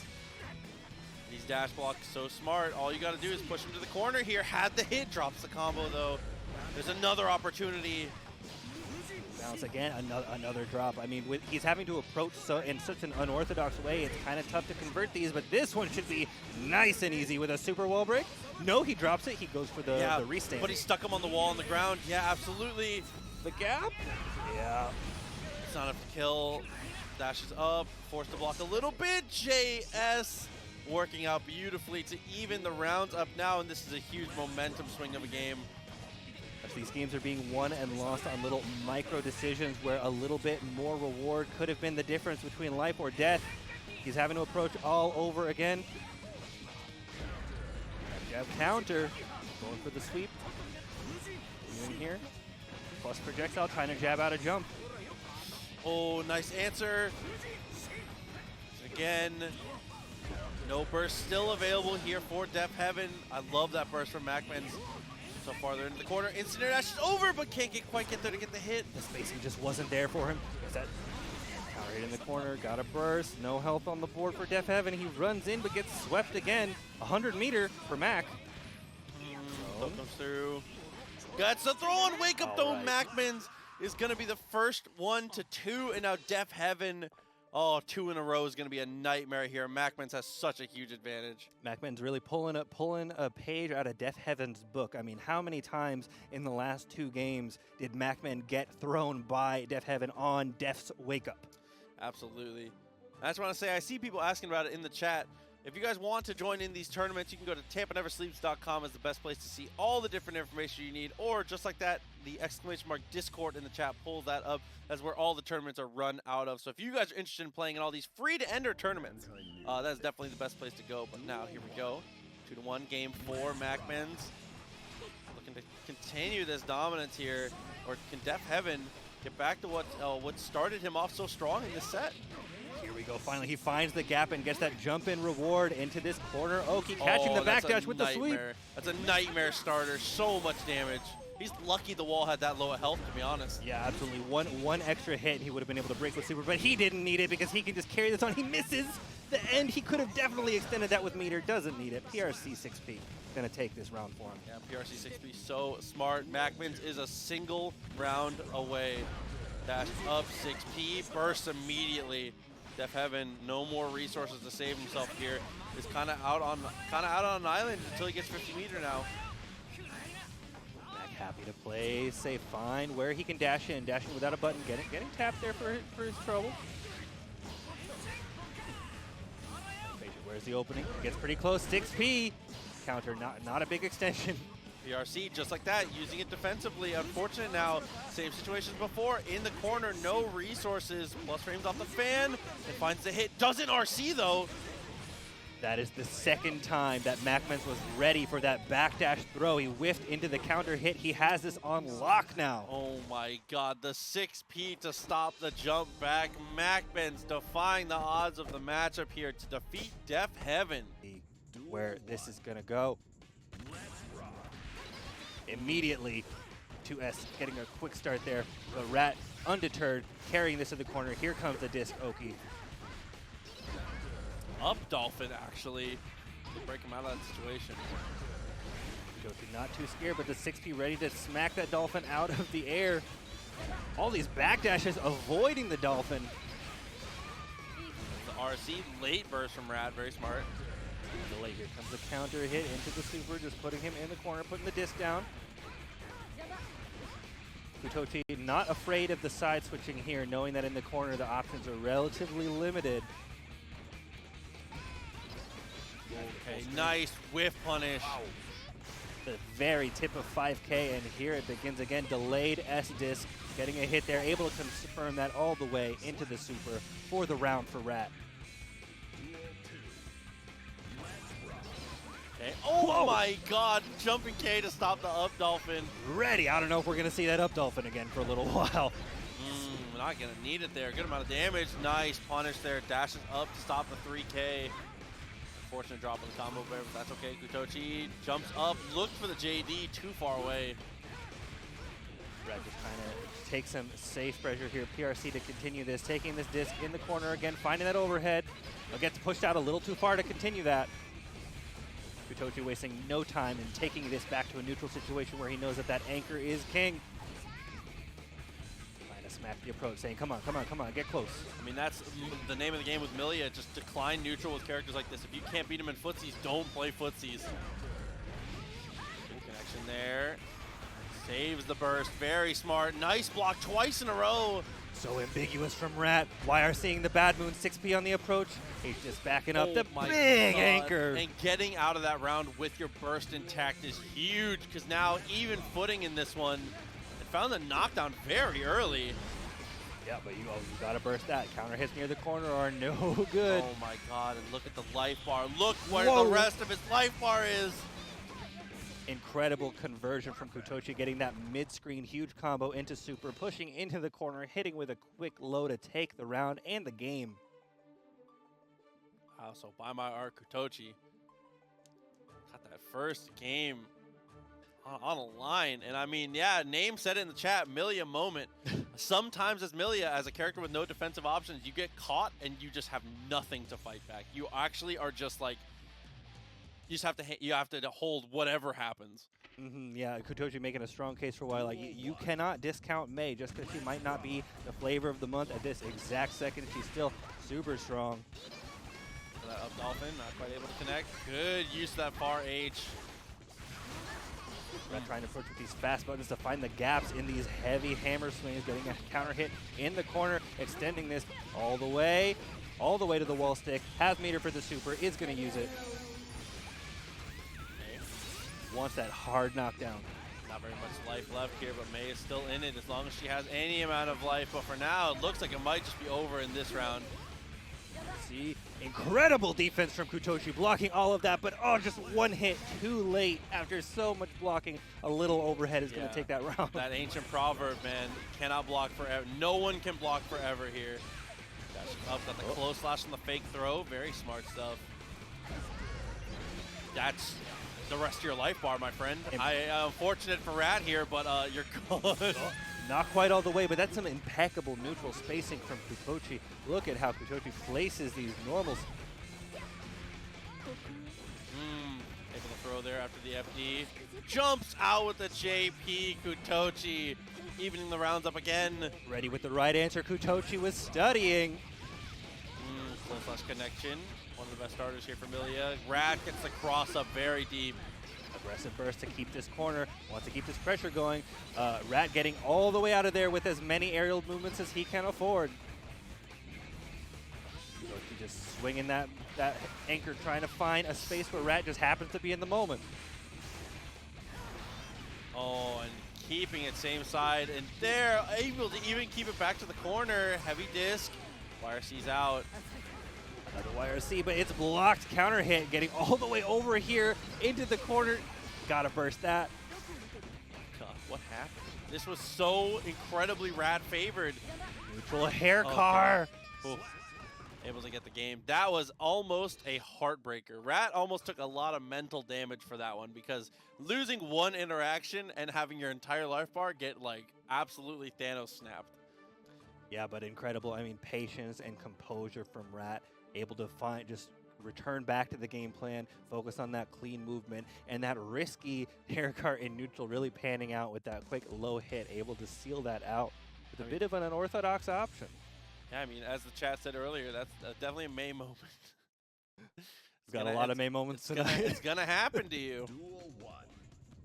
All right, one apiece here in top 8 losers. The back jump into the heavy / counter hit, taking control of this for May, but getting bursted right back into the corner by Rat. FD pushes her out. 6P ready for the Dolphin to continue this pressure, getting the throw, opts to go for the disc. No, kuutochi had an option for that throw disc last time, but that time he just had to take it. 2D, same side, goes for the overhead. I mean, that's one of the hard things is that Millia does delete half of her mix-up when you put her into when you get the opponent to the corner like that. But that control sometimes is worth it. Nice, let's say Millia with 100 meter. The RC's into the to the throw, and then the RC to take this all the way. 100 meters, she can do whatever she wants. 2S for the Dolphin. Couple good follow-ups in a row, but there we go. I was gonna say nothing too meaningful here from kuutochi, but 6H not what they wanted, I don't think. Oh, I love that capo into the falling H. Trying to fake like a throw approach here, looking for a button or something. Counter hit mid-screen, not too much, but still plenty. And there's the throw this time. After faking it 2 or 3 times in the corner, finally there's the real throw. Oh, 2H, very nice. Oh my god, yeah, absolutely got a burst. Instant burst. Just so many May situations that she puts you in where you just, there's nothing you can do. Again, immaculate spacing from Rat, able to find just this exact point where he could safely continue the pressure, but not there as Up Dolphin knocks him out of it. There is meter to extend this, not all the way to the wall break. Jumping out, finding the counter hit jump H. Here's a disc. He needs a couple more of these if he wants to make it happen. He's able to extend this pretty far. Gets the throw. Throwing a disc. kuutochi just takes it. There's burst, but there's no opportunity as he gets his burst at the exact second that he sticks to the wall. No chance. Rat taking this game. Rat up 2-1. Wins. So we'll see if Rat can continue this dominance, dude. I mean, kuutochi, it's been one of those moments where it's like the rounds have not looked as close as they are, right? Just because of the nature of both these characters here. Millia is either going to keep you on your back for 35 seconds and you're just dead, or May is going to kill you in one touch, and you just no other interactions get to happen here. These are explosive rounds, but also that means we are seeing light speed adaptation. That's why it goes back and forth so fast. Let's see if kuutochi can make an adjustment again here. These wild swings that were working out for kuutochi in that first game are not really panning out in the same way anymore. Yeah, Rat has definitely slowed it down and stopped running into as many of these like home run type of swings. Able to get the gold burst on the disc, and now suddenly kuutochi here with a lot of meter. Rat needs to not give him the opportunity to get any pressure started, but back in the corner with you. RC forward, JD locked him down, tried to go for the charge, but jumps out immediately. Great sense of when he can escape.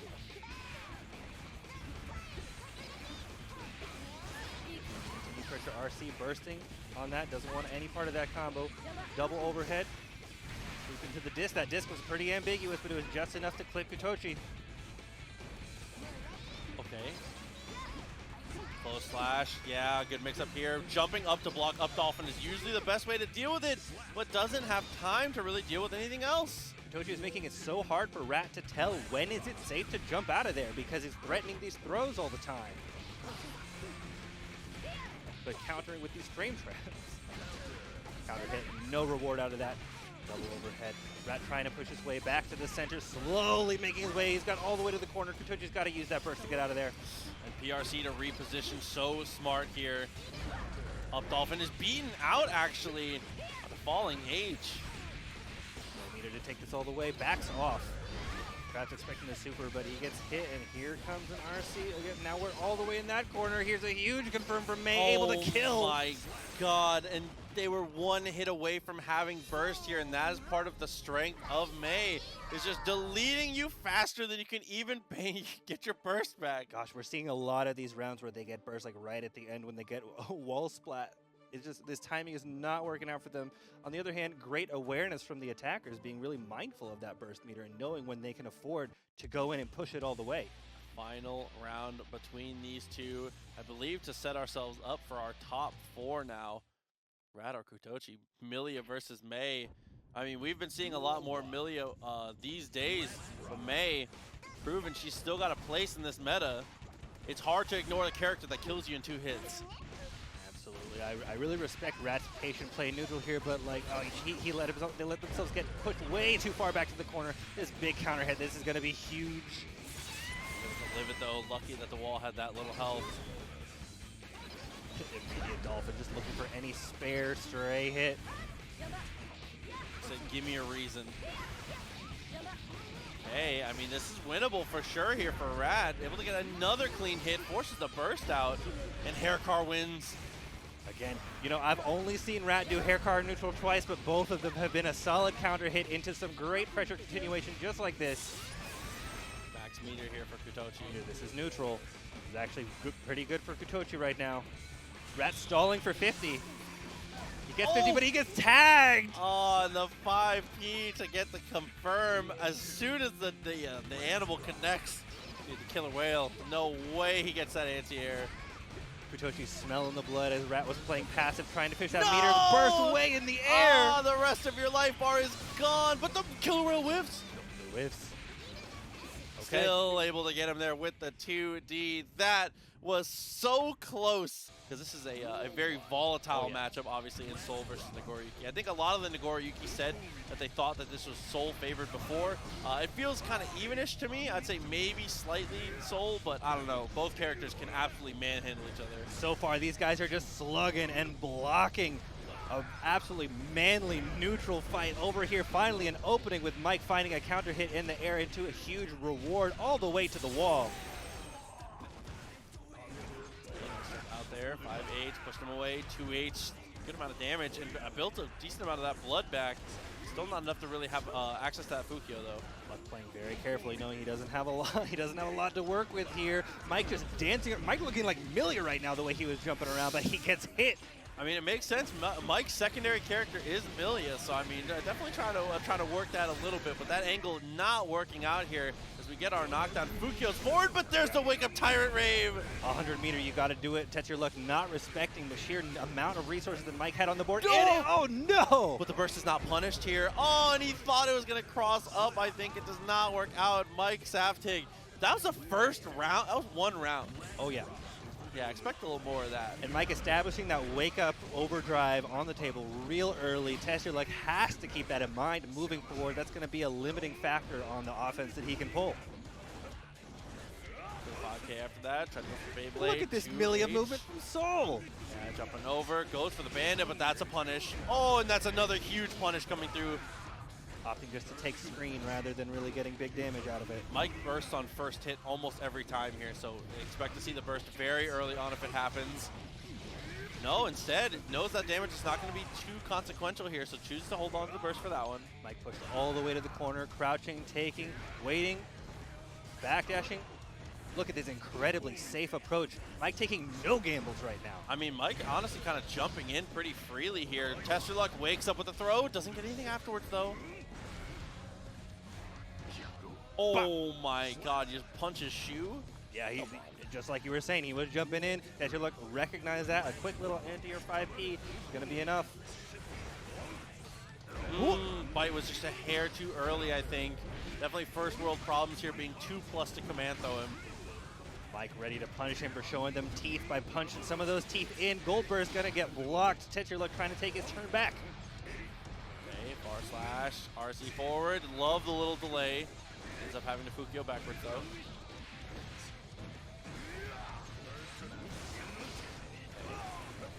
Plugging it out. Mike tries to PRC down to escape, gets counter hit, no big reward though, and he's able to just immediately turn it around. He pops the pop whiffs. Oh my god, he knew the pop was coming. Backdashes to stay away from it there. Mike, incredible, like just knowledge of the situation there and recognizing that his backdash would put him way far enough away to be able to escape.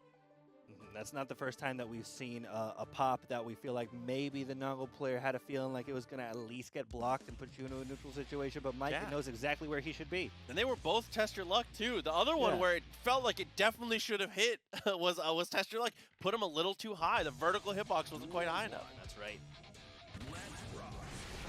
2S round start. Gets the burst out of Mike very early. Good burst from Mike though. Gotta agree with that. Defensive play, getting smacked out of the air. Not too bad though, getting pushed all the way to the corner though. Counter hit. Here comes the Nago pressure PRC bite.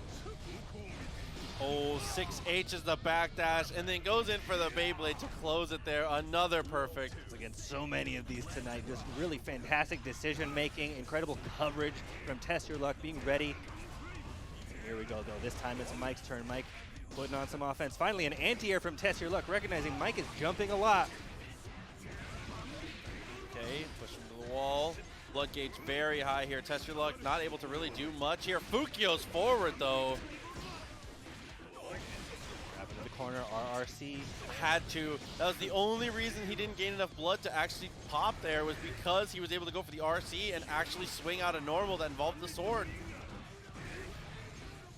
Really careful. Test Your Luck has no resources, not a lot of blood, no meter. Okay, gets a counter hit. Gets burst out of it. Counter going forward, just oh my god, he knew so hard that he was willing to commit to Vortex. went for the third one, and Mike is here with this huge reward for that one solid read. Oh, gold burst into the corner. Okay, he's got a lot of meter to work with. He goes for the tap 5D quick overhead, the only overhead grounded that he can really do. Yeah, and Testyourluck had meter to spare too, so was able to get aggressive, put him in like a compromised position. That first mix-up from him, he could take any risk he wanted, knowing that he had RC behind it. So really, really smart stuff there to go for the tap dust, and even the set count up. Yeah, you can't underestimate the resource gain that is going on kind of behind the scenes, or perhaps under the scenes where the bars are at the bottom.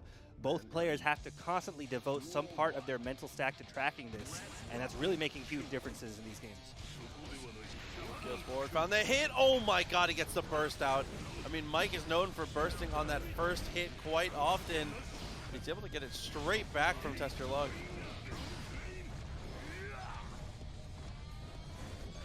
Back and forth. Mike looking for a careful approach this time. Again, though, he's spending a lot of time in the air, and here comes Testyourluck ready to get a punish. Great amount of damage down, breaks the wall. Blood's gonna go down just a little bit. Bandit Revolver round start, maybe too confident from Mike there in recognizing that he's gonna fight for that hit immediately. Fukio back takes and stays Fukio forward. All right, I don't really know what we accomplished there. Just trying to raise that blood gauge. I mean, that's the Testyourluck style. He wants to make sure he always has a decent amount of blood gauge built up. And brother Keo, hope you had a good stream, homie. Appreciate you coming through with the raid. The RC slowdown, letting Testyourluck get a big punish here, breaking the wall. Oh, 6P chops him. Testyourluck making it 2-1 now. Testyourluck ready with the meter to take the kill off of that quick little 6P. He is up 2-1 here in winners finals. Let's see if Testyourluck can stay in this, honestly. I mean, it's just the momentum is there, is playing really well, is reading the burst very well, is not falling for a lot of the aggressive plays that Mike is setting very aggressive traps for him. But we're gonna swap. Mike is not feeling confident in the soul, and we're going to bring out the Millia. So this is a hard one because Millia, obviously a very hard to catch fly. Nagoriyuki is arguably the scariest fly swatter of all time. Oh yeah, but Mike feels like he's got to make something happen. He can only afford one loss. or else he's going to be spending his time here in the loser's bracket. And so far, it looks like he's struggling a little bit in neutral. But here we go. Here's an opening. Here begins the Millia mix. Good block from Testyourluck. 2H, always a dominant button in these situations. PRC's forward, doesn't want to go for the Fukyo, and look at that risk gauge. Mike getting out of the corner, starting his mix again. No cross up there.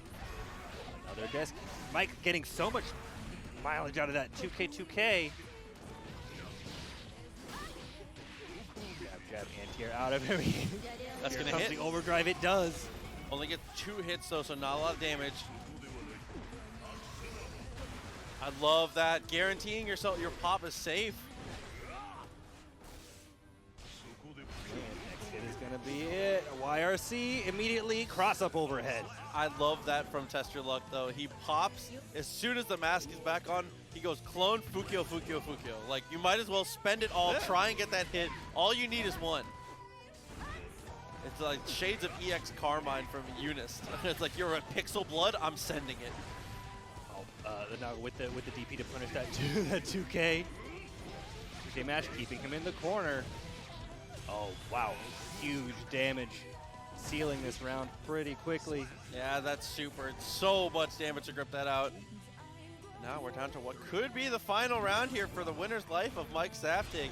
He can't get it together. Bursts on a block, just wants to just set himself free.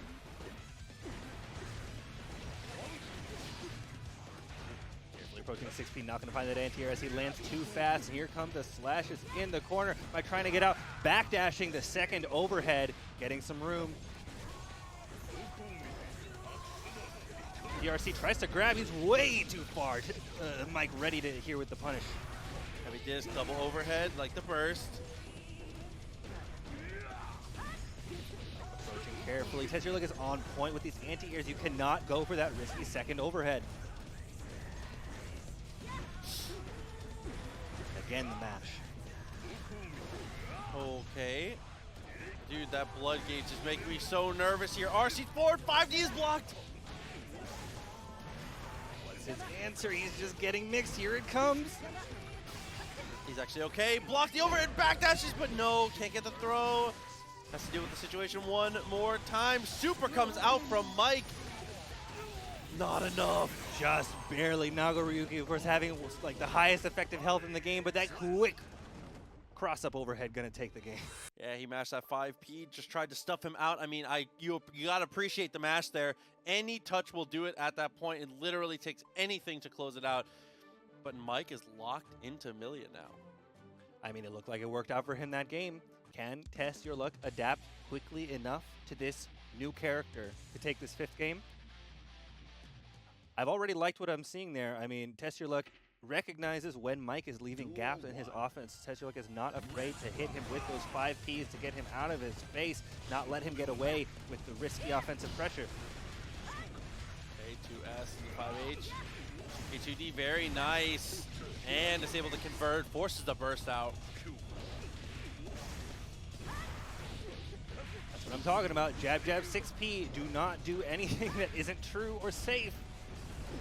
A lot of backdashes, though. The 6P from Mike. I see you into the cross-up. Another sweep into disc. Just continuing the game plan. Mike is just 6P'ing every single jump in. No jumps for free here from Testyourluck. Same thing there. The just block to be able to break through, gets the super.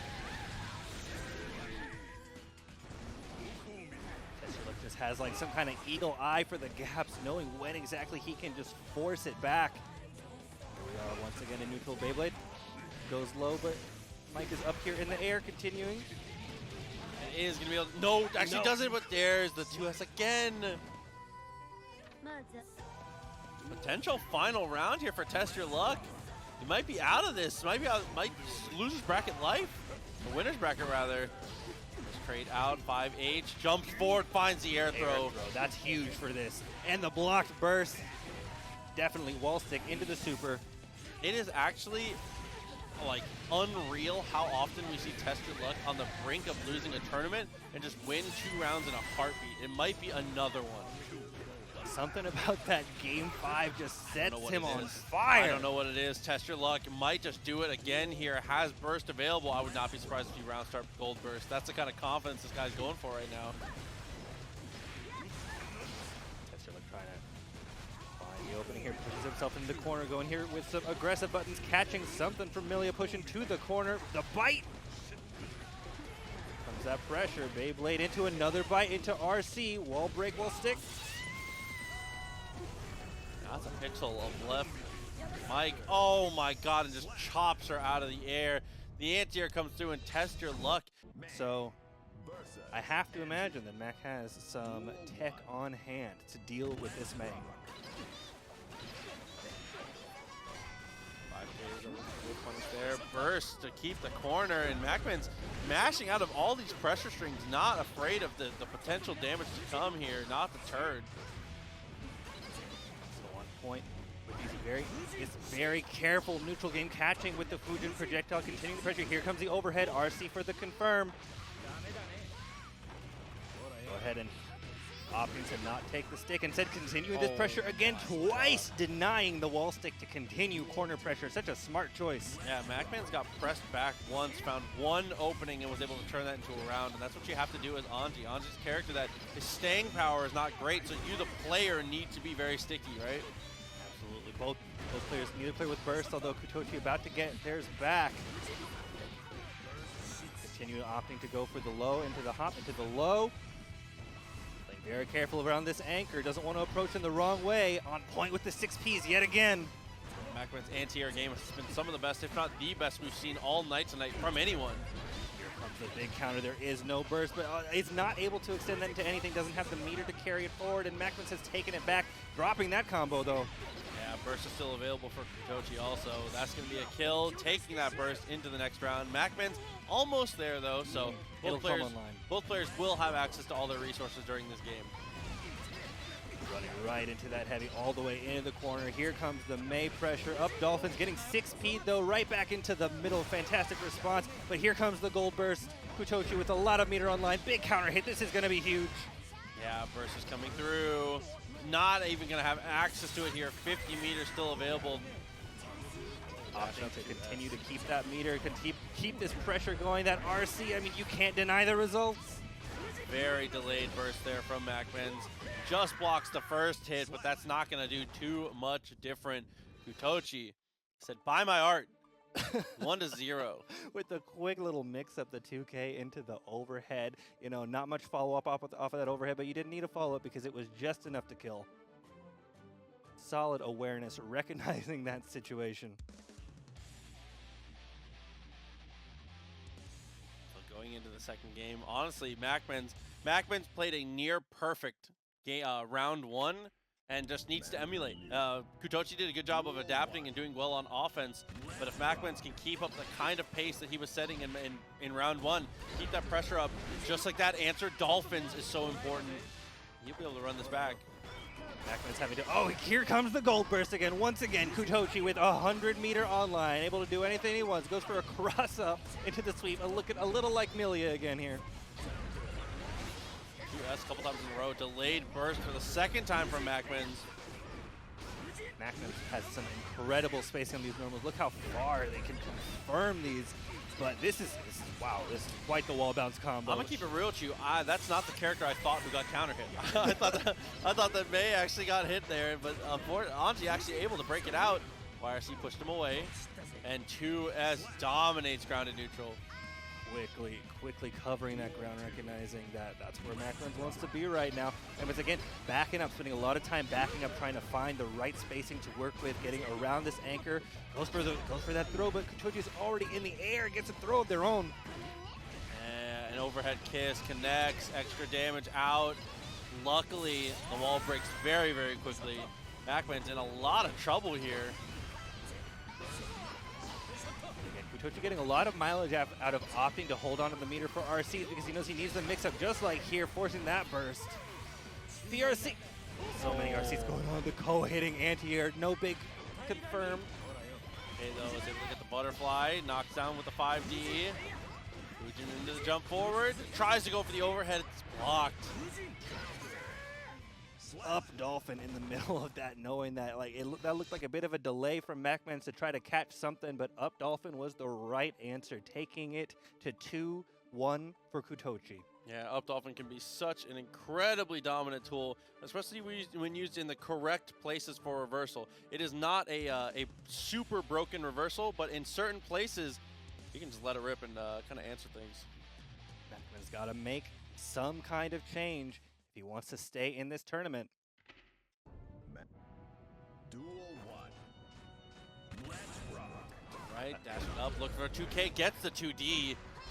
Kuutochi's so aware of MacMens' habits at this point. MacMens just keeps retreating, and Kuutochi is like, okay, if you're going to give me that space for free, I will take it. But here we are in the corner, got to burst out of that. Countering the Dolphin. Reward for that, going to take the stick, going to break with super. Hey, MacMens looking a lot more themselves in this game. Dashed up. Love the little delay. 6H just wins the day. So smart from MacMens there. Had the heat turned all the way up and at the very last second slows down. Incredible decision making there with a slight pause to respect the super, but a perfectly timed button to continue that damage into the round start. And he is not letting up on this pressure right now, but gets counter hit by the Up Dolphin. Fearing nothing though, continuing with the Fujin. 6P to force into the corner, getting the overhead counter hit. He's got to burst out of there. He's got to burst the counter hit Dolphin in turn. This is still MacMens pressure though. Careful with those. Getting grabbed for. Pushed all the way into the corner. Here comes that anchor pressure. Overhead RC once again, getting to the other side. MacMens all of a sudden kind of coming alive here. Able to put themselves into a great position. That's what I like to see. I mean, that's really how that's how it has to be. MacMens has to continue that pace. We've seen rounds of brilliance from MacMens, but it's got to be that level the whole time. You can't no free rounds against Kuutochi here. Absolutely, this kind of feels like one of those situations where they needed a couple games of information to find the spacing. You can really see MacMens walking back and forth trying to find where exactly is the optimal location for him to start his stuff, and it looks like he's starting to find it. Duel 1. Let's rock. Once again, retreating, giving up that space. Kuutochi's ready though, pushing all the way into the corner. 6P, the Up Dolphin. Enough of that, he says. Okay, 6H. Burst out. I like that from Kuutochi. Whiff punishes too with the 5H. Oh my god. And RC's upwards to give him more room to combo. Uh-oh. A little bit of a hiccup there. That's okay, still extends, burst through. Oh, 2S almost. Couple 2S's in a row, actually neither of them connecting there. Gets the low, follow up on the Fujin. The butterfly right in the corner. Big counter hit, not able to get anything else from it though. PRC staying low, taking that plus projectile, finding him pressing a button there somewhere. Oh, holds the fan. Oh my god, almost got the whip punish. Dash up to get aggressive again. Next hit'll do it. 5D not too far enough and just swings again. No consequence for mashing on that button. Kuutochi recognizing he's got enough space to swing that anchor. Good punish. Ambiguous movement from Kuutochi. Here comes a sweep into this pressure once again. Whiffing. Oh my god, 2H the dream. Gotta love how MacMens puts on the pressure, but uh-oh, here comes the Dolphin. Here comes the throw. Another throw. That's such a strong option. Kuutochi's been getting a lot of damage from that. Oh, barely breaks the wall there. 50 meters still available. MacMens has access to it too. Delayed burst every time. A lot of meter for both players, but one hit could do it. Here comes, okay, Butterfly Oki, got a super. But he gets chipped. He gets chipped by the super Kuutochi. It's been a long time. I think Tempest was the last May Grand Finals we had. It's been a long time, and that is not a great way to start.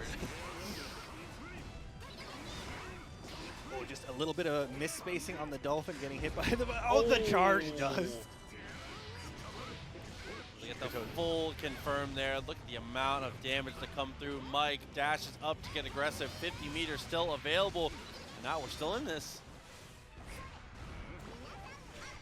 Corner. Mike knows exactly when to jump out. Uh-oh, getting hit, counter hit by that anchor, though. Not going to find the sweep, a little bit too far. Yeah, 3K, unfortunately, just a hair too far. RC's backwards. Dolphins immediately, no fear. Does he kill him off this? Yes, oh my god, absolutely. what the highway robbery here.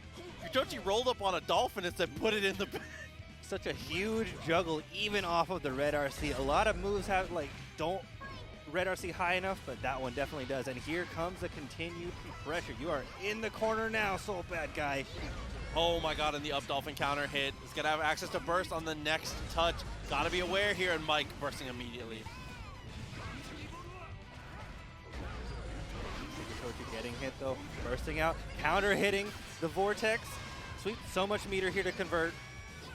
Just barely not able to find it. Gets the OTG with the PRC. PRCs for the OTG. Oh my god, the pixel of life is able to close it 1-0 by my art kuutochi.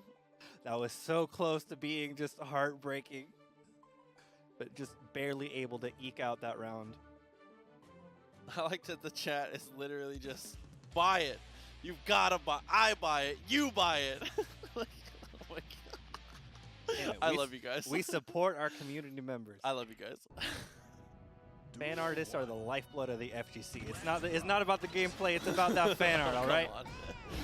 Oh, it's all about success. Into Vortex, that's not a combo. We'll call that a reset. It is now finally bursting out of that there. The backdash from Mike into the whiff punish. Such solid awareness Wow. from Mike. These backdashes are so on point. He knows exactly when to back off on his pressure and catch them mashing with a huge whiff punish. May's hard to backdash against too, because Dolphin just naturally tracks that down. It's like so easy. Trading counters. Oh, dashed up. Good amount of damage off of that. 2S OTG jumps out of the pressure here. Didn't want to hold the Fafnir. 5K. Huge reward out of this too. Getting all the way from left to right, a 5D RC into the round. Damn, 1-1. Mike answering back with authority.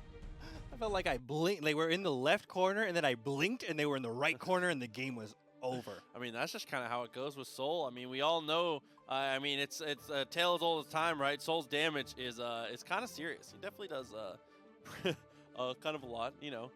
And Mike definitely is experienced enough to convert off of just about anything. So one apiece here in losers finals. Duel 1. Let's rock. Oh, yeah, swinging. Mei is a character that's very hard to contest round start. Not for Soul, though. Soul absolutely is just as good at sticking out that 2S. What a trade, but the burst is bad. Mike is not falling for any of this ambiguous stuff, getting a huge wall bounce combo into the wall break.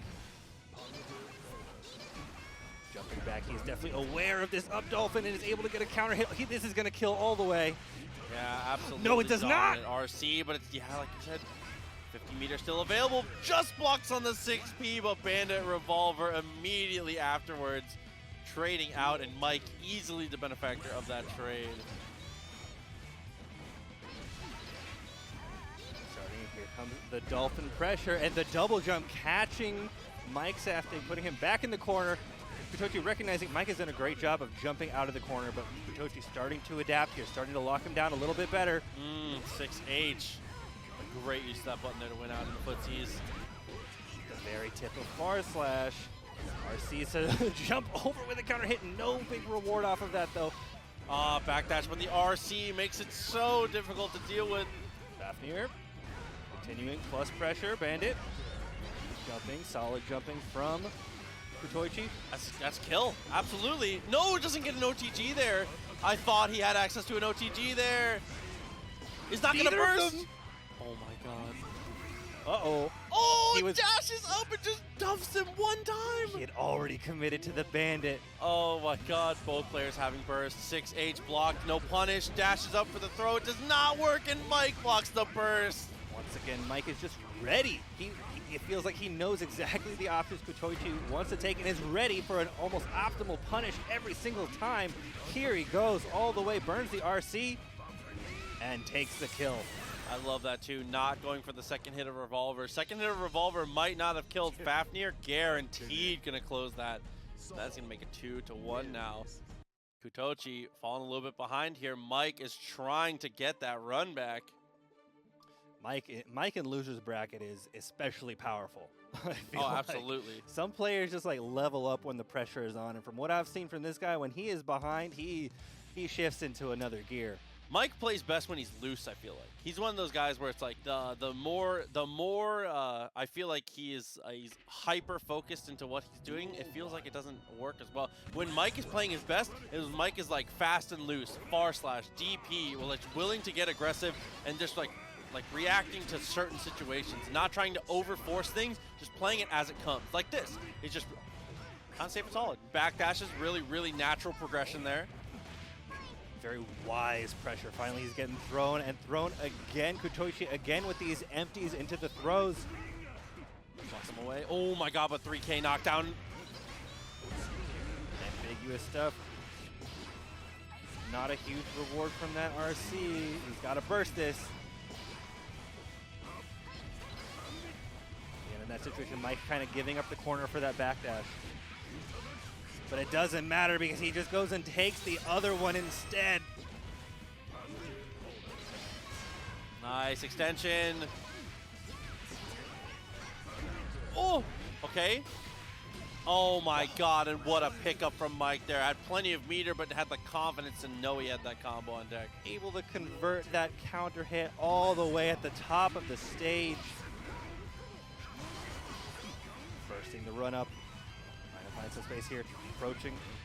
Again, jumping over that gunflame, getting the grab. Opting this time for the actual hit, continuing this pressure. Whiff, but no punish, way too far. Oh, that was the round. Had so much damage there. Same thing there. Whiff punishes are just a hair away. The spacing going on right now is really insane, and the dust is going to hit. Not able to close it out here quite yet. YRC. Connection. Mike is going to have access to burst here very soon. 2D comes out. Corner again. Love that 6 feet from Mike. Looking for the gold burst. He's got the meter. PRC, where is he going? He's traveling. Oh my god. He tried to go for it twice. Mike looking too hard into the vortex there. And like I said, too hard pre-planned. Trying too hard to spend the meter a certain way. Get back to that fast and loose style that's winning you these games. Suddenly, he's playing a little bit defensively here. Backs all the way to the corner. Is getting hit. He gets out of it. Oh my god. Just like that. / naturally pulls him out of it. But the burst re-corners him. Another hit. Trading blocks. / going to convert that with the RC all the way. Big bounce combo. Wall stick. 50 meter available though for kuutochi. Still in it. Waits for that. Jumps up. DP in the air. Reactions are just so on point. PRC jump, going for the aerial. Patient blocking from kuutochi. Trades never in your favor at this life total. Has an RC, nice block. Incredible blocking from kuutochi. This patience. Oh my god, block the 6H and he DPs afterwards. Mike, listen, I'll say it again. When Mike Saftig is feeling loose and willing to play fast, the guy just, we're into our grand final set. From the winner's side is Testyourluck, and Mike Saftig, an early answer, said not in winners for long. 6H, pushed him to the wall, half the life is gone, and that is gonna be maybe the rest of it. Look at what's happening here. Mike Saftig said, forget the rising gas prices. I've got my pedal to the floor right now. Oh my god, went for the DP, but okay, burst immediately, and 6S closes it. That was an incredible showing at the beginning of this match. Wow. 0 to 60 in like 10 frames. Testyourluck taking a little patience there. He's a little scared. The blocked burst continuing on. Mike Saftig has no chill right now. Okay, floodgates at half. Good throw from Mike. Testyourluck rather puts him in the corner. 50 meter available. PRC down and DPs the 6-speed. For the anti-air, Mike jumping away. Taking his turn, counter hit, not gonna get Oh no, he's getting plenty out of this. The backdash again. Wow, that was an incredible first game from Mike, and I said it once, I'll say it again, I'll say it one more time and then I'll stop. When Mike is willing to play fast, loose, just willing to swing, push far slash, PRC down DP, when he's willing to make decisions like that, his natural instinct, like you said, is so good that he can just win out like that. If Mike keeps this pace, test your luck. If Test Your Luck doesn't make major adjustments, there's going to be 5 more games of that same thing. Absolutely. He just feels it. These are things that should, if you see it happening, you're like, that shouldn't even work, and it works out for him. Again, already early adjustments. Very nice from Test Your Luck. So that is no disrespect from me. The expected result here from Test Your Luck is that adaptation and us having even grand final set. It had to come through. Player slugging here in neutral. Counter hit. Huge combo into the oh my god. RC all the way to the wall. Breaking something to the tune of 80% off of that anti-air. Incredible value for Test Your Luck. Connection there. Max meter available. Fast RC. Oh, couldn't actually cancel hit, yeah. Super. Oh! A lot of characters wouldn't have been able to punish that, but Nagoriyuki's got that huge range. Careful with that Beyblade whiff. Oh my god, crossed over and was just barely able to get close enough to connect.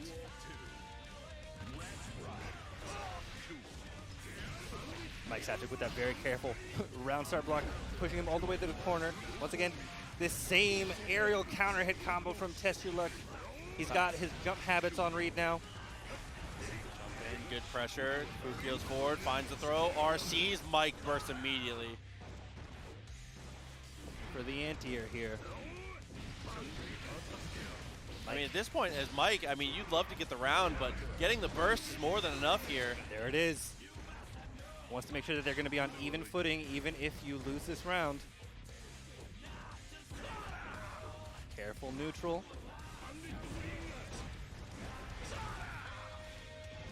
Chipping him out really well with these giant normals, and he just chops the success.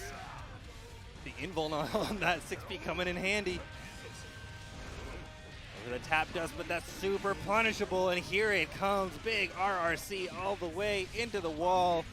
Not enough. And the Revolver lives with a pixel of life left. Swinging that 5H. Got to be careful about that 5H, though. You know Mike is willing to just vortex. Oh, but there's 2K2D. So rough. Could he have broken with something else for the round with Fafnir? Tough to say.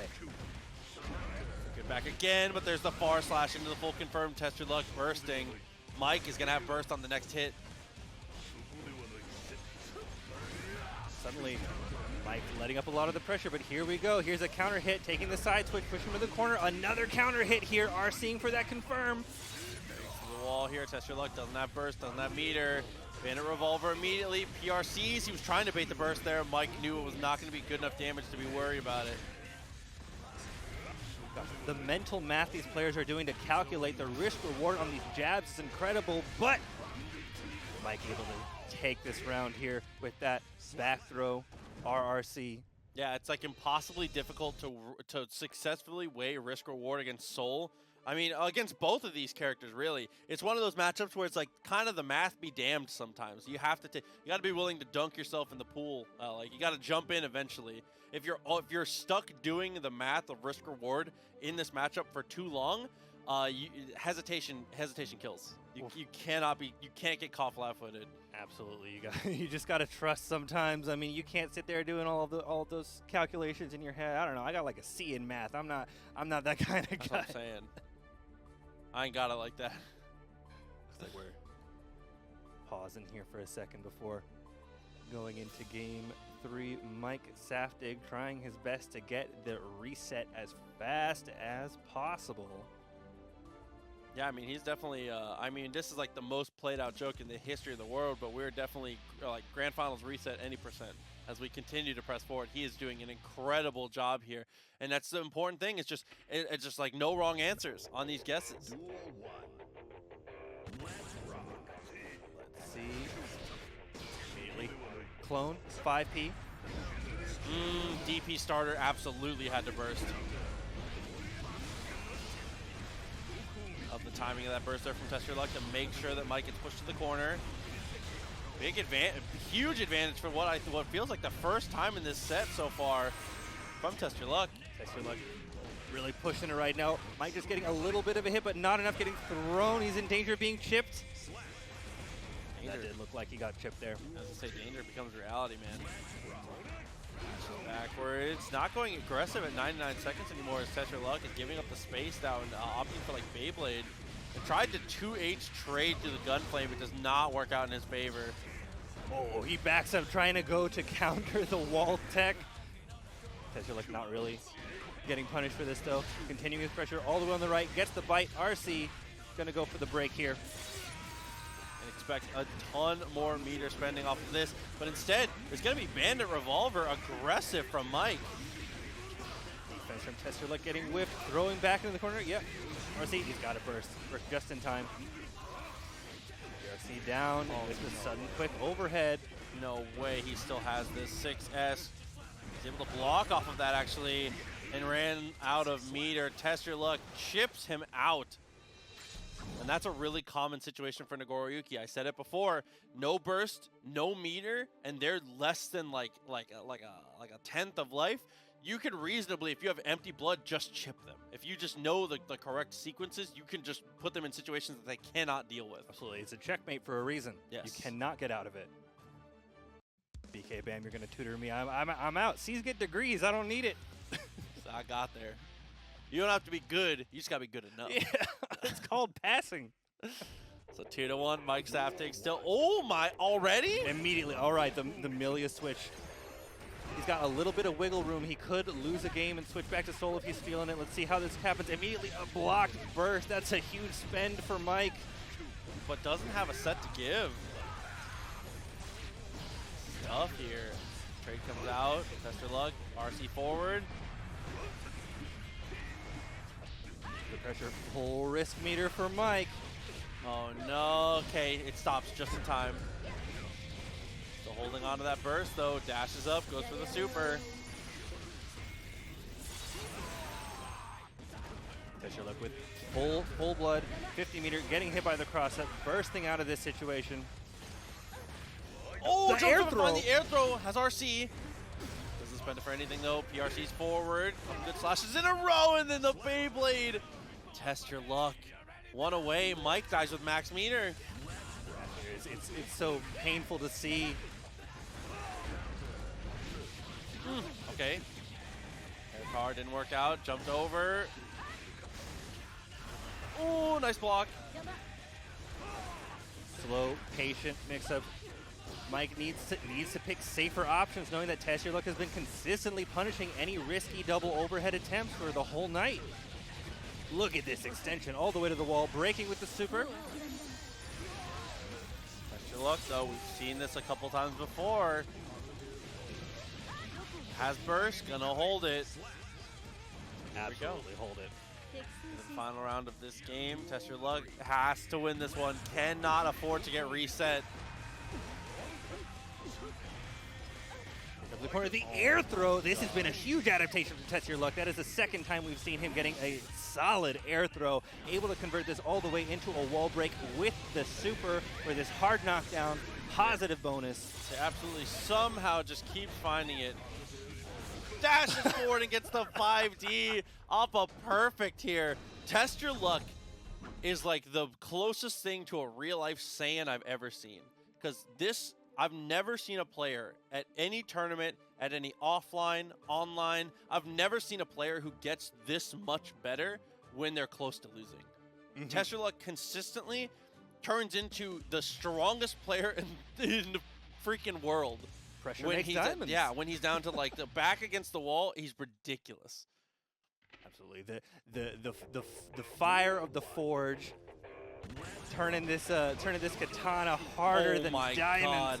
And that is how it has to start here. Goes for the clone into the Fukyo. Counter hit comes through. A couple good guesses in a row. Oh no, the super whiffs. That would have been such a good opportunity for Testyourluck, and now suddenly we're in a neutral situation. No meter on the board for Testyourluck, and Mike is ready to pounce at this small, tiny mistake. Yeah, and double 6H. Okay, was able to land a couple normals though, get some of that blood back, keep himself from popping here. RC's forward, goes in for the low, but didn't believe. No 2K2D. That was a round-ending decision. Once again, Mike with the Millia jumps on Soul, doing really good things for him as he's able to convert this all the way. He pops after this. Look at the blood gauge. Literally unwinnable here for Testyourluck. Nothing to do. Bonk. Yeah, just actually, truly a checkmate situation there. Mike is one away from the reset. Could have it. Again, playing a little bit safer this time, a little defensive. Jumping away, he goes all the way back to the corner, but he's able to find 2 openings.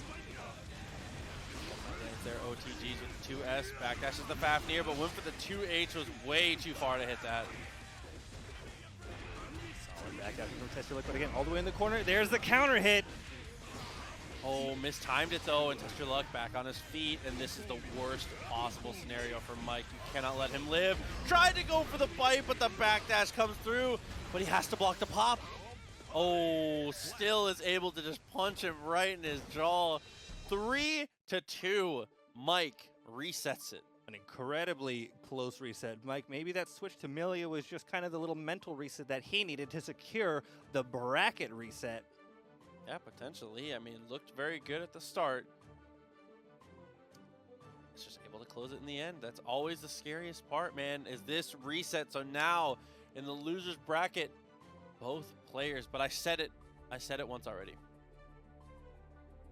Testyourluck just gets stronger. It's so consistent. It's almost every single time. When Testyourluck makes it to grand finals, the closer to that like execution he gets, the closer to getting eliminated he gets, the stronger he becomes. So he gets faster. Yeah, he's absorbed the arcade mode Nagoriyuki where you beat him once and then he comes back and he's a boss character now. So let's see if he can pull it back. Got the throw. The step there. Wakes up with the DP. Mike said the only way to stop the speed is by going even faster. Yeah, he's got to show that he is not afraid to do these things, to force Testyourluck to just moderate his offense a little bit, and oh my god. I think he actually dies. Yeah, had to burst. Feels so punishing.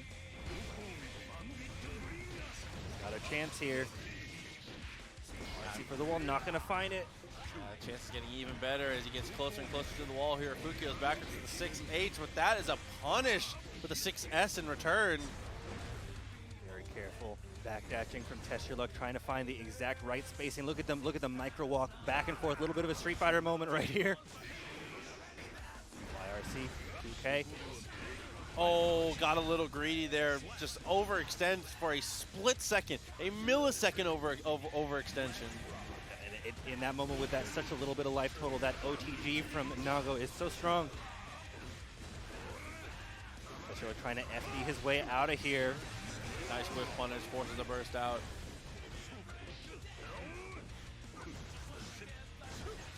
Playing so carefully, but here we go, a big counter hit. He's not gonna take it all the way though, and the 5P 6P match that we've seen so many times from Testyourluck, pulling him out of the corner. Big counter hit, taking it all the way to the right. 3 slashes. He's gonna burst right away. Max meter here from Mike. He's gonna go straight in for the command though. It's easily jumped, but he has to PRC. The small remnants of Soul Dragon install, not enough. No punish. Not against Nagoriyuki. 6H just chops him instead. Nothing else to close it there. What a way to go. Right. Testyourluck definitely feeling strong after that first game. He does not want to drop the tournament here. Yeah, it's definitely been very, very close after getting sent to losers. Oh, man, just really needs to close it out. Team Spooky coming through with the raid. Spooky, hope the stream went well, hope the tournament went well. You are all just in time. The bracket reset here in Grand Finals. Testyourluck versus Mike Saftik. It has been a barn burner so far and is looking to continue between these two. As the next game starts here, 1-0 in favor of Testyourluck. Goes forward immediately, 6P. Oh my god, an immediate answer. Far slash, not accepting any of these turn steals. Here we go with the corner pressure here, hitting the Beyblade out, and another counter hit. He's got to burst out of there. Drop combo is answered immediately by this half screen, half damage confirmed from Testyourluck. 5D, but has to kind of give some space afterwards. And Vortex, Mike, every time Mike has tried to go for raw Vortex, it has been jumped or 2S'd every single time. Testyourluck is doing such a good job of covering the space Mike wants to be with these huge buttons. He has a real sense of the movement that he prefers at this point. The Beyblade 2S, 2H, very nice stuff. Continues to Fukyo forward. No signs of slowing down, but that is going to pop the blood. Jab, jab, jab, 6H, and here comes the counter hit. Oh, this is really rough. He got the meter to extend it. Luckily, the blood is not draining anymore. 6H, not enough to kill. Mask back on. Plenty of blood to spend now. YRC. Goes for the DP, looking for the match. Mike is blocking. He's playing it safe here. He knows that he can just play. He has a little bit of room to work with, but not that much because Nago is so explosive. The 5K going to be just enough. It was almost there. Was almost able to close it out, but it's not quite enough now. So back into the final round of this game. Burst is available for Testyourluck, and he backdashes the 6S, doing so well in footsies. No bites. Bite, no. Mike ready with the backdash. Dashing all the way back to reset to a neutral here. Knowing that Testyourluck doesn't have too much to work with. Pushing all the way to the corner. 6P, very nice. Good amount of damage down, gains a decent amount of blood back here, so not in danger of popping. It continues to win out footsies here. Mike, gotta find a new approach to this. And the dash macro, that's a pretty decent one. Getting some solid reward off of that RC, multiple overhead Ps, able to take it all the way to the wall and the break. Jumping back, getting tapped again by the dust overhead. This is doing so much work for Testyourluck. The meter though, Mike absolutely able to swing right away. RCs should be able to kill, and does. So that is going to be 1-1 here in the grand finals reset. Mike battled his way back into that. Testyourluck, by all accounts, should have finished that. It was close. Yeah, but once again, Mike showing that he is capable of turning the smallest opening into just huge reward time and time again. Even just a tiny, tiny mistake can have drastic consequences for Testyourluck, who is already playing a very high-risk reward character. I absolutely agree. Our next game starting here. Both players backdashing round starts. Not something we see often from either of them. Definitely a sign of respect, but a burst in the Great White North here. I thought it was Testyourluck from Canada. With burst, that's also going to really delay how long it's going to take for him to get the next one. And here comes the corner pressure. But he 6S's straight out of pressure. Not a care in the world. Getting the hit, RCing to continue this to the wall. Wall stick, gotta break this far slash. Half meter available, BRC's forward, he reacts with a DP. Soul privilege, you know he can swing in those scenarios. And free conversion with that meter all the way. Yeah, that second JD, Mike Saftik now trying to get ahead in this reset. The 6H counter hit once again, it worked game one and it's working here too. He burst immediately to get out of that. Answer there, couldn't get a confirm off, but that's okay, has corner control. That's the most important thing here, but 6S wins footsies again. 6H, no, just chops him. Positive bonus. Revolver at round start. Testyourluck really on point with these backdashes here. Not going to be able to kill this, but getting pretty darn close. Got to be careful of the chip. There's the Volcanic Viper. And another clean confirm. Backdashes away.